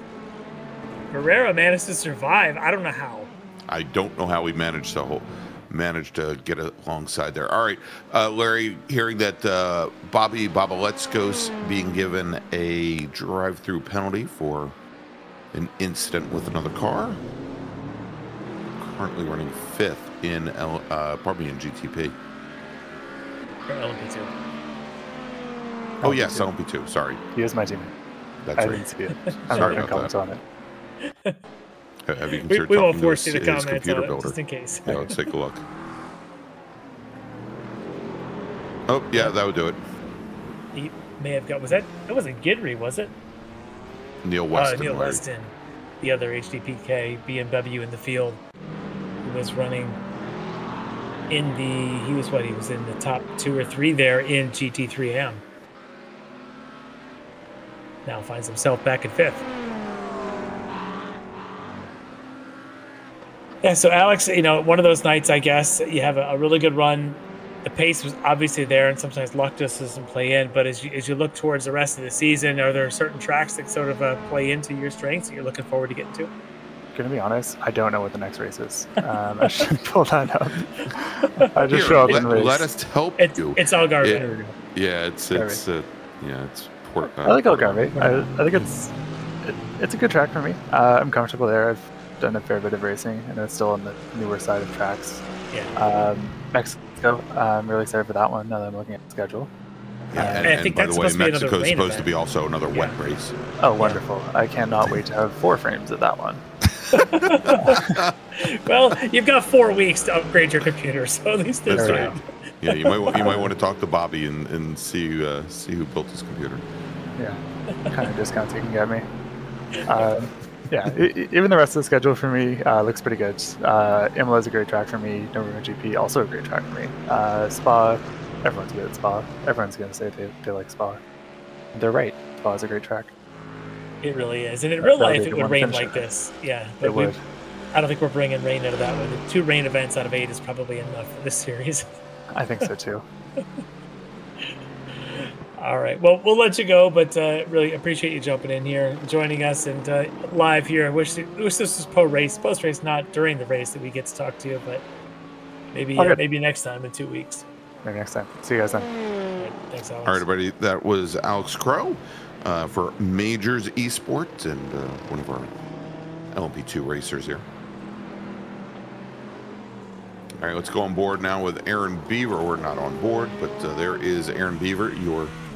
Hey, we do. And now we'll go on board with him. Thanks, John. So while we watch this, yes, he is the leader in the GTP category. The battle for second is heating up with Stephen Hudek out a couple laps down, obviously, from Aaron Beaver. Takahashi closing in now, just about 9 seconds back. 9 seconds back, Stephen Hudek. 9 seconds. He's got 15 minutes to find those 9 seons. It's going to be very tight. On the last lap, Larry, he was about 2.5 seconds. Yeah, almost so 3 seconds. It's possible. Faster. Yeah, he's possible. Coming. There you go. Absolutely. 7 seconds in the last 2 laps. And I think, is that Aaron Beaver then about to put Stephen Hudek down one more lap? Yeah. Yeah, there's the blue D2D and Beaver, the race leader there right behind. And there's the lap by lap count, what's going on between Hudek and Takahashi. It's going to come to it, and there's going to be a couple laps left, and it's going to be fascinating. There is Takahashi with full repairs on his BMW.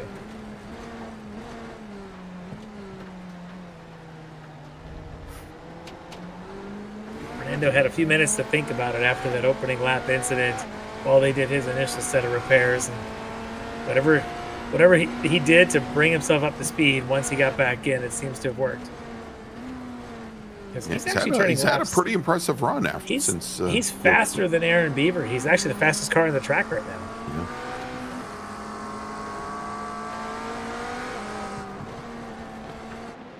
It's one of those nights of what could have, should have, maybe could have been, certainly, for Takahashi.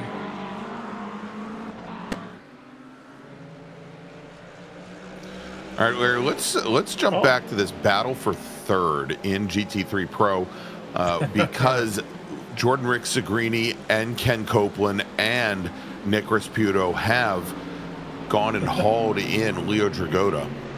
Yeah, so Spec AMG has broken out. Exactly. All four. Big wiggle there from Dragota coming through turn 2. He is using all of it there to hold that position. He had dirt, he had curb, a little bit of everything there for Dragota. Rick Segrini now trying to pounce. Now, this is those fun battles of Rick Segrini, and now Copeland has gotten around Rasputo. But if you're in the middle of this foursome, you're stuck that if you make a move, you better make it stick, because if not, you'll be falling victim to those behind you. Here comes the move. He's going to try it now. Oh, he's nowhere near close enough, Larry. He's going to tuck back in. I thought maybe Copeland would go alongside him, but he didn't. Now remember, this is the part of track where Copeland has definitely been the strongest of the four. And I think he is. But honestly, we've seen a lot of fight even from Dragota, but Dragota's had one of those nights of ups and downs where he'll have great pace, and then all of a sudden he'll have a period where he makes those mistakes. Right now, it's Rick Segrini trying to force young Leo into those mistakes.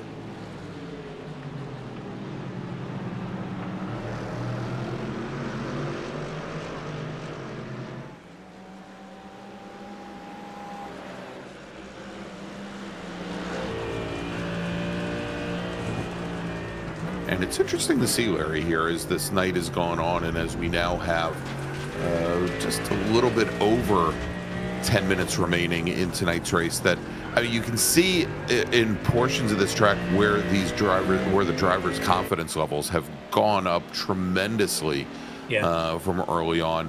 You know, where the water levels, the rain levels have been fairly constant over the course of the evening. It's also getting a little bit darker outside now as the sun, well, there is no sun, but as it is getting a little darker, you know, but drivers are attacking portions of this course that they were just very timid early on. And I think a lot of that, as we watch this battle right here, I think is by necessity, obviously, but different lines through 17 for Rick Segrini and for Dragota. Both of them end up being relatively effective. I just wonder if Rick Segrini's line was a little bit smoother, but had nowhere to go because he wanted to occupy the same real estate as Dragota. Yeah. It's just interesting to watch them all do this, especially in a place that sets up for potential passing. Right now, though, Dragota driving the another one of the wide Mercedes tonight to hold these lines. get a good corner exit on the nice rain line there. All right, as we jump on board with Ken Copeland, so sitting third in the line here, as he's going to take a peek to the outside, maybe try to come underneath. And remember, we've seen really good rotation here from Ken Copeland as he tries to sweep around the outside of Jordan Ricmotech. Cannot go that deep on the brakes, however. Now, can't quite get the power down on the exit there. Good job for Ricmotech making sure that there was no place for Copeland to do that. Ricmotech now, though, watching both mirrors and windshield at the same time. Copeland behind, trying to make moves. Dragoda in front, doing some things there to try and defend, so they've got to watch on this. Meanwhile, Ricmotech is just sort of sitting and watching. I wondered if he's thinking maybe he's got to pop down the inside of Copeland one of these times when Copeland tries to go around Ricmotech. So, Larry, tell me this, as they're racing, and you know, we're talking about how that's and how wide Leo Dragoda is making this car right now. You know, just as it's very difficult to look ahead through the rain, I would imagine that it's also got to be very difficult for Dragoda to actually position the car, because he can't very easily see where Jordan Ricmotech behind him actually has his car. There's a lot of, I think, guessing involved almost as you want to see about positioning. Yeah, there's a little bit of that, but I think what you really got to focus on if you are Leo Dragoda is your line in front, as that's now a mistake there for Ricmotech. He goes wide left just a little bit. He's going to run that super wide line. Maybe he'll end up getting a better slingshot down the front straight.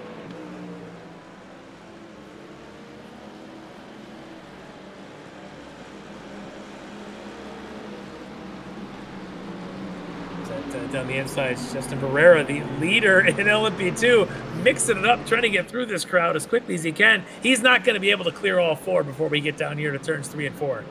No, and Copeland, I'm sure, not very happy close there as they come into the corner. That's close. He's going to stay to the inside now. Ricmotech can't be happy about this. Barrera now finally, hopefully, gets past Dragoda before they get to the hairpin. Yeah, but I think the damage has been done as Copeland runs very wide through 6. Dragoda trying to keep that LP2 car between them. Beautiful move for Leo to basically block the LMP2 from getting a good run down the inside and essentially potentially hindering his exit, as the GTPs now are coming together, Hudek and Takahashi. Here they are. Takahashi now is caught up to the back of Stephen Hudek, our former leader, who brought the car back out on track without getting all of his repairs done. And Jordan Ricmotech, Larry, is off, goes on the outside there of turn 8. And so that now is going to move Nick Ricmotech and Ken Copeland up. That was an aggressive move there from Ricmotech to try to pull up alongside of Dragoda, and just there's no room there. Dragoda shut that door. Here's a great review. We can watch this now as Dragoda just taking the normal line through this section here. And that is a late move there on the brakes for Ricmotech. That was never going to make it.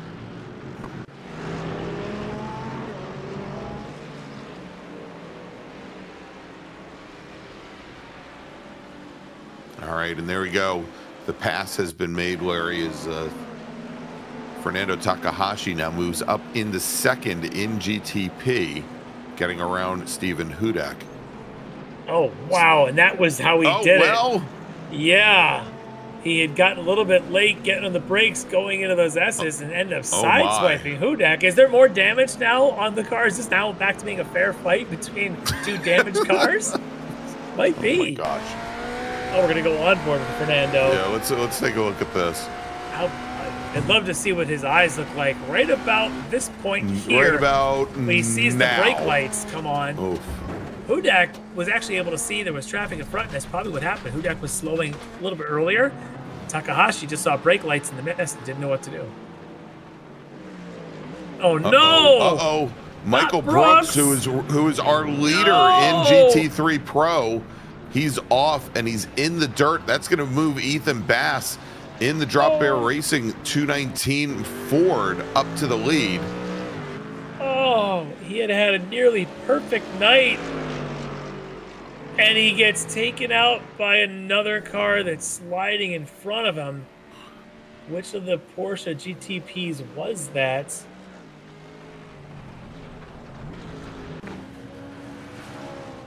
I don't know which one that was. I know that Connor Nixon's in a Porsche. Don't know if that was him, but oh, that's awful for Michael Brooks. Anna just beside herself in the chat. We feel your pain, Anna. It's not how this night was supposed to finish. Just 6 or 7 minutes from the checkered flag. Was that?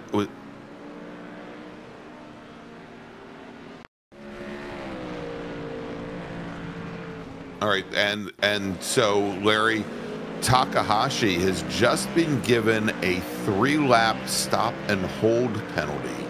Oh. For that is Jake Zito. Contact. Yeah, that's Jake Zito. Yeah. Jake Zito not going to be on the Brooks family Christmas card list this year. Unfortunately. Let's take another look here. Zito just gets out of the grass, trying to actually stay clear of the GT3 Pro leader is what he's trying to do, but he gets so close to the edge of the grass, the water and the puddles just pull him in. Oh, that's just unfortunate for both, really. Obviously nothing intentional there for Jake, but just wrong place, wrong time there if you're Michael Brooks, which now hands the lead of the GT3 race over to Ethan Bass. There he is. There he is. And he's got 12 seconds on the... and a spinning Mustang in front of him. Yeah, I think that was Filippo Barberi going around, or was that Ilya? Yeah, I think that was Barberi in the 186 car that just went around. But yeah, that now gives Bass almost a 12-second cushion over Copeland's Rick Segrini and Leo Dragota, as Ken Copeland now moves up in the second. Well, and he gets around. Yeah, he got around Jordan Rick Segrini. Yeah, a lot of this is happening now. You've got all of this. Something's going on with Dragota now falling behind all 3 of the rival Mercedes, and Dragota going around entirely at the hairpin. Oh my. He goes from potentially finishing second in this race, now going to drop back to 5th behind Copeland, Rick Segrini, and Ricciputo, who are right now 2, 3, and 4. And all, Larry, while we have just 3 minutes remaining on the clock. Yeah, and while we had the camera on a minute ago, we had Takahashi, of course, still had yet to serve that black flag. He had your overall race leader, Aaron Beaver, behind him at the same moment. But here's the replay now of the big slide. Look at that big moment for Dragota. Rick Segrini capitalizes on it. Ricciputo is going to do the same thing, and Dragota just never got it in control. I don't know what happened there. No, he got pushed wide and never was able to get the car woed down. Yeah. All right, so now the battle is on that's for third between the 2 teammates, Larry. And that's Wedderburn right in the mix. The widest Mustang known to man, Larry. Well, Ricciputo is finding that out as he was hoping to go down the inside. That door got shut. Rick Segrini now going to try to go down the inside. The Mustang sliding around the outside.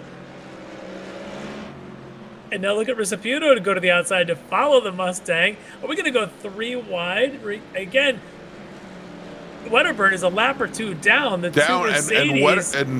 Wow. I mean, Wedderburn either driving his mirrors, Larry, or I just lack of awareness there. He's out of the way now. It looks like but he almost drove Ricciputo into the wall. Driver's left. Yeah, well, they're by them now as Ricciputo now could focus just on the 1 Mercedes in front of him in Rick Segrini. These guys now are about 3 seconds back from Copeland, who's got himself all the way to the 2nd spot now with 1.5 minutes on the clock, and depending on where Aaron Beaver is. Meanwhile, Hudak is out of the race. Takahashi is serving his stop and go, or his hold, I should say. Stop forever and go, yeah. Yeah, and we'll see where that ends up putting him to your 4th place runner, Dalton Fredericks. Who, by the way, is 1 lap down from Hudak and from Takahashi. This is possible that Dalton Fredericks could end up in at least 3rd, if not all the way into 2nd, with white flag next time. We're not yet under white flag, I don't think. No, it should be... It's gonna be close. Yeah, it's going to be very close, but I think we're going to get one more lap out of this, Larry. We've got about 40 seconds remaining on the clock.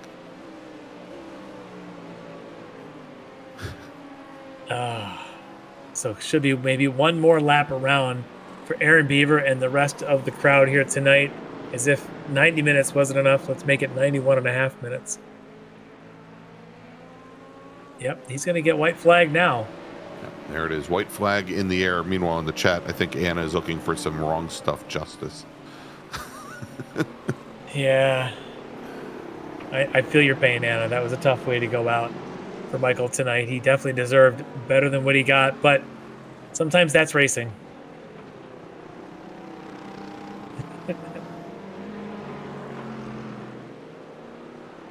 All the wrong stuff, attention turns all the way to Ken Copeland now. And there he is. As Rick Segrini and Reciputo have quickly caught Copeland. They were 3 seconds back a lap ago. Maybe this extra lap is not what the wrong stuff team wanted. I now wonder about fuel. Did these guys put enough fuel in to run what's essentially an extra lap? Because when they cross start finish, it was already the 90th minute. Look at this Rick Segrini. Hopefully his mother hasn't gone to bed yet. She's going to be watching this. Jordan. Wake up, Susan. Jordan in the third spot trying to get to second. Copeland is going to probably lift and coast his way in if he's got fueling issues right now. Jordan wide. What about Reciputo? Can he capitalize? Back AMG, the fight is on. You guys keep this up, Leo Dragoto will be back in the mix here 13 seconds from now. Look at this. Segrini again to the outside. This has got to be lift and coast fuel saving here. Absolutely at this point as they come through Cunningham. And, well, looks like Rick Segrini got on through. What about Reciputo? Can he do the same thing to Copeland? Copeland going to coast here through tower. Yeah, it's not going to be chance. Yeah, you can see how late he was getting back to the throttle. And Wedderburn in the background just backed himself into the wall, it looked like. All right, here comes our overall leader, Aaron Beaver, driving the number 97 GTP Acura. He's going to take the checkered flag. He is your winner. Now the question becomes, looking at lap counts and whether or not Dalton Fredericks can unlap himself, I don't think he can, Larry, as he's only going to complete 36 laps. He's going to finish a lap down to Takahashi.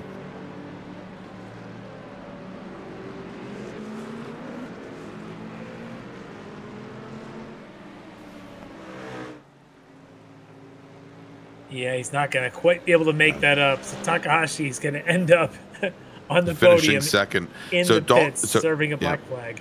Yeah, so Dalton Fredericks for HSR Phantom Racing, who was your winner in Hockenheim, will finish in second. And there is Ethan Bass, takes the checkered flag, your winner in GT3 Pro. Jordan Rick Segrini will finish second. Nicholas Reciputo will finish in third.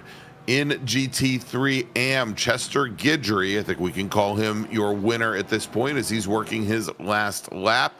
He will take the win. Stephen May will finish second, and Chase West will finish in third.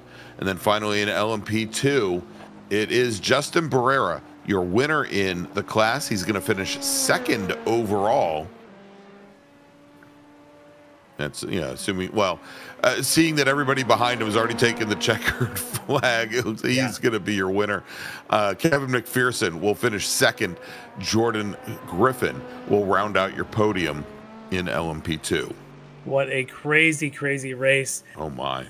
Everyone's going to be exhausted. I feel a lot of that pain for the likes of Hudek and, of course, Brooks and some of the others that had some struggles that maybe weren't their own tonight. But let's get a chance here to talk to the winners here after we take the break. Yep, well, let's do that, Larry. We'll take a quick break. We'll be back here in just a few moments, talk with some of our winners and tell you what's coming up next on the schedule. Stay with us. The SCCA Foundation is a 501c3 organization serving as the charitable arm of the Sports Car Club of America. One of the programs partially funded by the foundation is the SCCA Academy, an online learning management system used to keep real-life racing track officials up to date on the highest standards of race safety and officiating. Through this program, the SCCA Foundation is supporting the future of the best trained corner workers and event officials in motorsport. You can support these efforts at www.sccafoundation.org. Ricmotech high-performance sim racing equipment. Whether you're just looking to have fun, train for race day, or become a serious esports competitor, Ricmotech has you covered. Hundreds of name brand parts. Support from experts that love sim racing. Trusted by the pros. There's only one place to go, Ricmotech.com.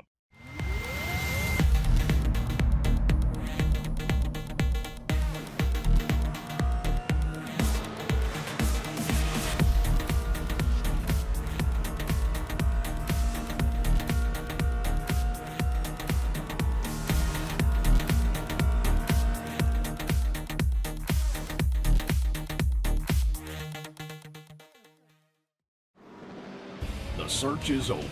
The most comprehensive league scoring solution is here, with the ability for multi-level championships, custom incident tracking, post-race time penalties, support for heats, drop weeks display, multi-car team scoring, advanced web widgets, rookie championships, a custom paint system, and load those results in seconds. Visit extremescoring.info today. Ricmotech high-performance sim racing equipment. Hundreds of name brand parts. Expert support. Ricmotech has you covered. There's only one place to go, Ricmotech.com.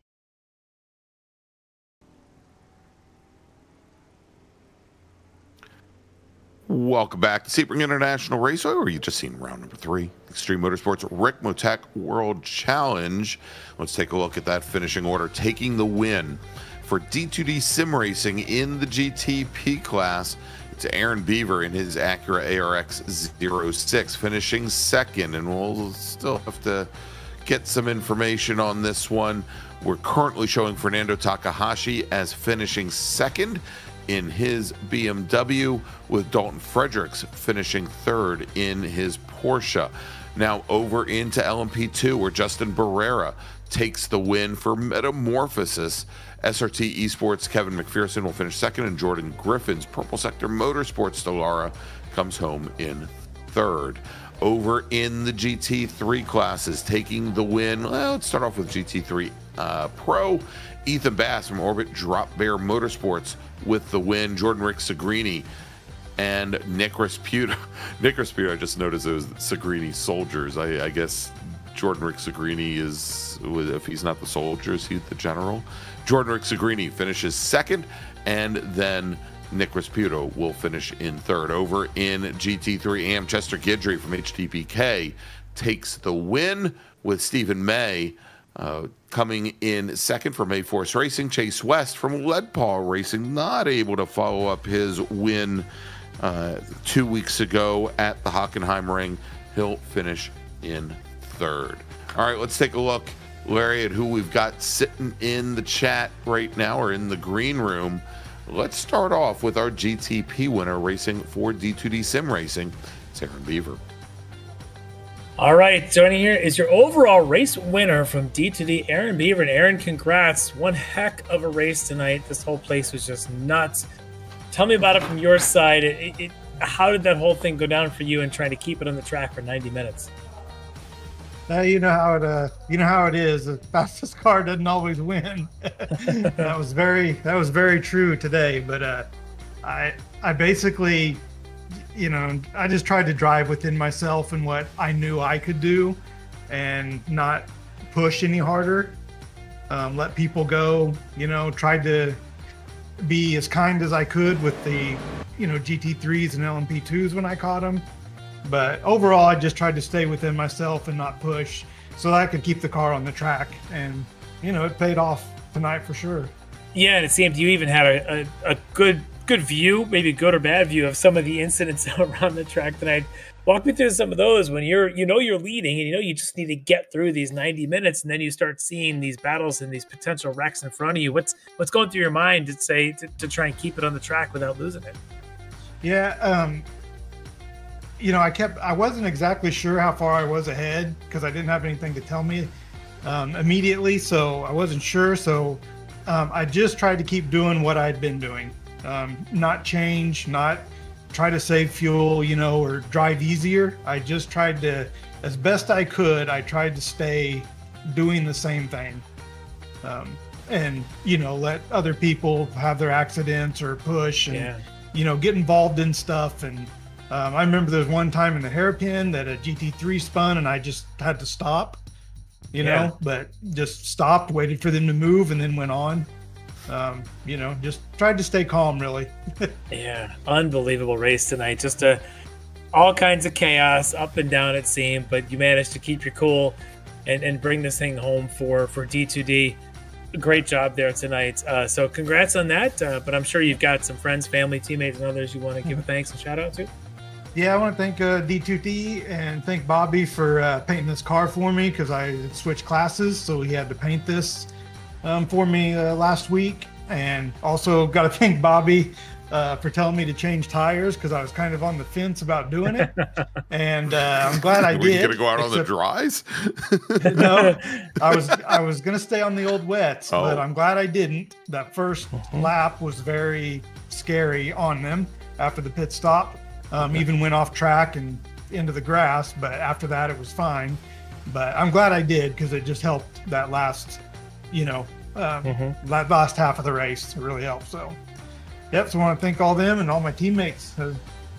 Glad I could bring it home. Yeah, awesome job here tonight getting the overall victory here in GTP for D2D. It's Aaron Beaver. Congrats. Thank you, guys. All right, Larry, let's move over and talk to our GT3 AM winner tonight. And that is, who is that? Oh, yeah, that's right. It's Chester Guidry. Let's bring him on in. Let's try it again to bring him on in. There you go. All right, Chester Guidry joining us here, your winner in GT3 AM. And Chester, absolutely crazy night tonight. But that BMW looked pretty solid and stable under you. How'd that feel? Hey guys, nice to chat with you again. Yeah, the car felt really good. I wanted to come into the pits super early so that I can have a clear racetrack and really be able to make up some good ground on the field. But I got my calculation wrong and I pitted too soon. I came out of the pits and I realized that I didn't have enough fuel to make it to the end. So I kind of started panicking, started trying to fuel save as much as I can. And the strategy worked out in a sense that I gapped like a 20-second gap on the rest of the AM field. However, the fuel saving that I had to do just killed me. And I kept seeing that gap close in. And with, one lap to go, I wasn't going to make it. So I had to dive to pit road, take a little splash, and I thought the race was over. But it looks like a few other folks may have had the same issue that I had. Somehow it all worked out, guys. I don't know how that happened. It was a wild race. We were wondering if that may have happened there with the GTP car, Aaron Beaver, crossing start finish literally with like 5 seconds left in the 90 minutes. Obviously, he did not get the white flag until you're pretty much at the full term, so everybody else had to just be sipping on fuel. So, but having the cushion that you had allowed you to come in and take that fuel on really helped a lot. And that goes back to, was it just a great wet setup in the car? Are you just that comfortable in Sebring here in these conditions? Yeah, I've done some endurance races at Sebring, so I am relatively comfortable here. We just had the F-Rock race here a couple of weeks ago, albeit that was in the dry. But I do enjoy this track a lot.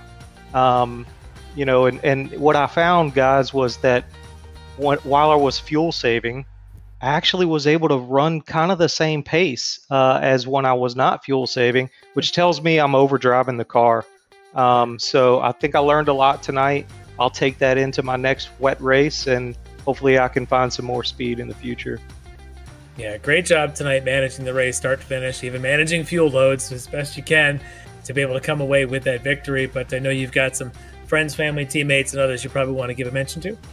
Yeah, the HTPK guys, Neil Weston, Lloyd Cooper, and also my family that watches this race on YouTube. So thanks for you guys broadcasting this thing. I do have folks that watch it, and they always enjoy it and have many meaningful conversations after the fact with those folks. So I really appreciate what you guys do, and thanks again. I hope we get to chat in a couple of weeks. Yeah, absolutely. It's always good to talk to you, and it's good to hear that lots of folks are tuning in and enjoying the show that we all get to put on, and that you guys actually put on, and we just get to call and watch. So, but tonight, congrats to Chester Guidry for the win here in the GT3 AM from HTPK Racing. Thanks, guys. Have a good night. All right. Thanks so much, Chester. All right, Larry, let's move over, if only because I don't want to keep him up till 5 in the morning. Actually, we're going to move over to GT3 Pro, but let's do something a little bit different. Let's bring in first our, just because of that great race we have between the three Mercedes, let's bring in Jordan Rick Segrini, finishing second tonight in GT3 Pro. All right, Jordan Rick Segrini joined us. And Jordan, you know, lately we haven't been doing a lot of interviews in second place, but you had an epic battle with Leo Dragotta, Ricmotech, and Ken Copeland. Unbelievable for about the last 45-50 minutes. Has the nerves come down yet? Are you settled from all of that adrenaline that must have been pumping? Yeah, it wasn't too bad. It was a fun race out there.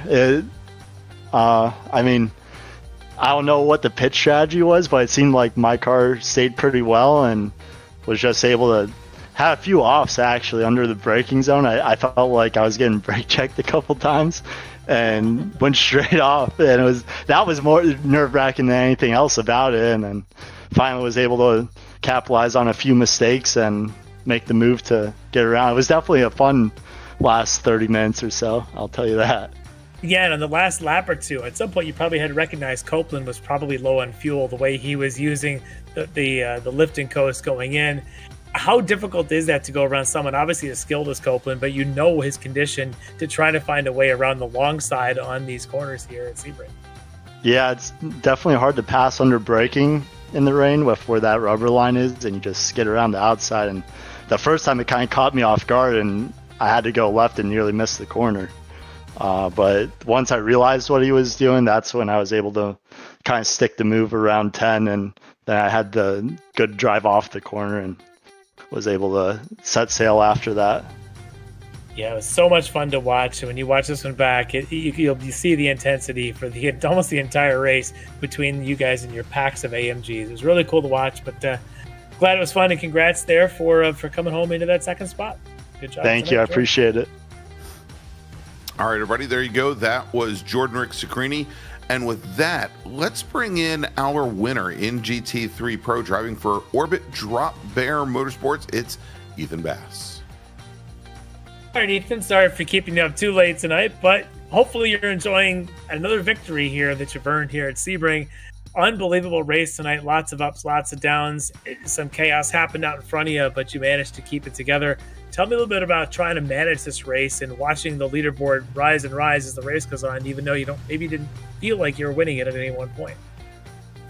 No, especially after not getting the most amazing qualifying and starting sick with all the rain and the spray. It was very much the case of the opening laps was just survival, just survive, and we'll see how the pace goes once it's all strung out and you can get into a bit of a rhythm.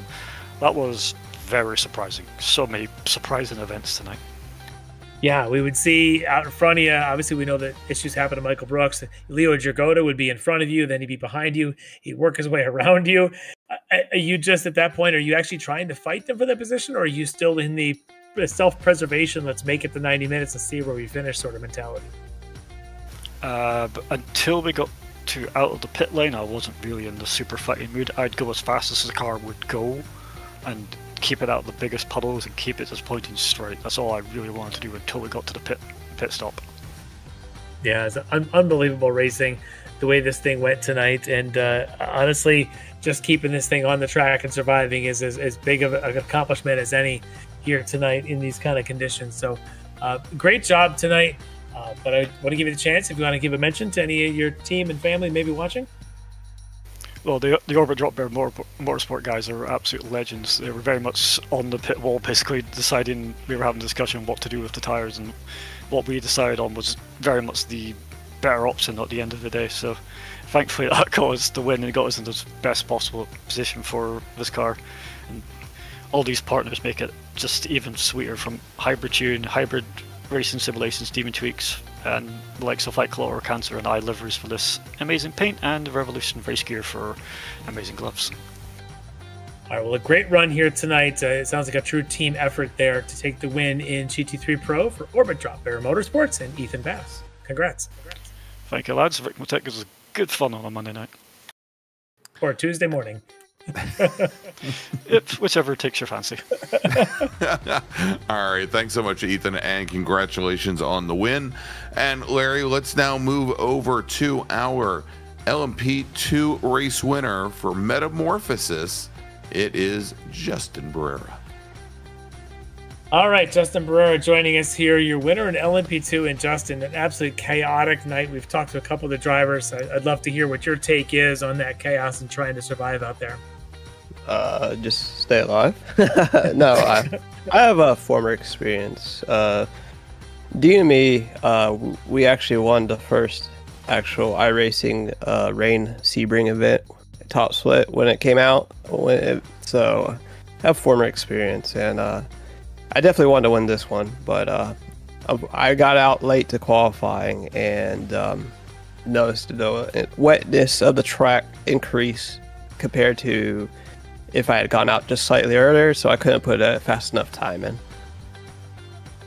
Yeah, that's interesting. Yeah, that could definitely affect that qualifying, which means when you start the race, you're behind all that spray of the front row or so in front of you. How do you go into turn 1 and ultimately down into turn 3 with nothing but spray when the two of them, I believe the 2 leaders in front were actually side by side at that point?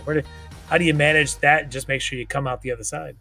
Honestly, what I personally do is I look to my sides to look at like the different objects left and right going into a corner to figure out where it is, because if you just look straight, all you see is spray.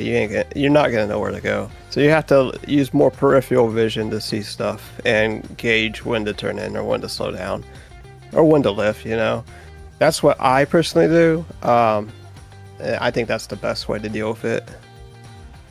Yeah, as opposed to Ginsburg, who just closes his eyes and prays. And I'm not kidding, that's what he just typed in the chat. But a good driver uses all the vision they've got. And tonight, Justin, you definitely did all of that for the whole 90 minutes. This was a lot of fun to watch. I can only imagine, though, the stress of trying to be in the mix of all that. But coming out on top is definitely an effort there. Well done for you. But I'm sure you want to give maybe a mention, shout out to some of those teammates of yours that helped you win in the past and helped you win here tonight. Yeah, of course, Dean and Rocket Ship Racing and his efforts have helped me. If he was in this race, I'm pretty sure he would single-handedly beat me easily. But I also like to thank the competition. I forget his name right off the top of my head. I think he came behind me in second. And he was running fast lap times, don't get me wrong, but unfortunately went off. And really, really good talent there. But of course, all the other guys, ZPM, Sudi, Friends Motorsports, my friend SJ Marcy, and just everybody else out there, mom, dad, sister, brother, etc. Yeah, great race tonight. It's this whole LMP2 class is a lot of fun. This season in particular, it's super deep, and right now you've got yourself right at the top of it and getting the victory here tonight. So well done for that. You can savor this one for 2 weeks until we see you again at our next track. So congrats here tonight, getting the win in LMP2 for the team Metamorphosis. It's Justin Barrera. Thanks. All right, thanks so much, Justin. And I'm telling you, closing your eyes and praying, that is absolutely the best approach, Larry. All right, that's going to wrap things up for our interviews. Let's take a look at what we've got coming up in the next few weeks across our different Ricmotech series. Next Monday night, October 13th, it is the return of the Ricmotech Mini Mite Sports Car Challenge, round number 4. It's at Indianapolis Motor Speedway, the road course for one of their 75-minute endurance races. Then, I think we talked about it a little bit earlier, Larry, round number 4 of the World Challenge. That is going to be Monday night, October 20th. That's 2 weeks from now. Going to be at Algarve. That's Portimao, off in Portugal for a 75-minute battle. And then in 3 weeks, it is back to North America, and we are going to be at the trying to remember the name of the real name of the course, and I believe it is the Autodromo Hermanos Rodriguez, home of the Mexican Grand Prix, and that is going to be a 60-minute round for the Mini-Mite Sports Car Challenge, and that is going to be Monday night, October 27th. And so that's going to wrap things up for us tonight here from Sebring International Raceway. I want to thank you all for watching, and for Jonathan Grabowski and Larry Lefton McLeod, I'm Greg Ginsburg, and we'll see you next Monday night. Have a great week. Have a great week, everybody. Ricmotech, high-performance sim racing equipment. There's only one place to go, ricmotech.com.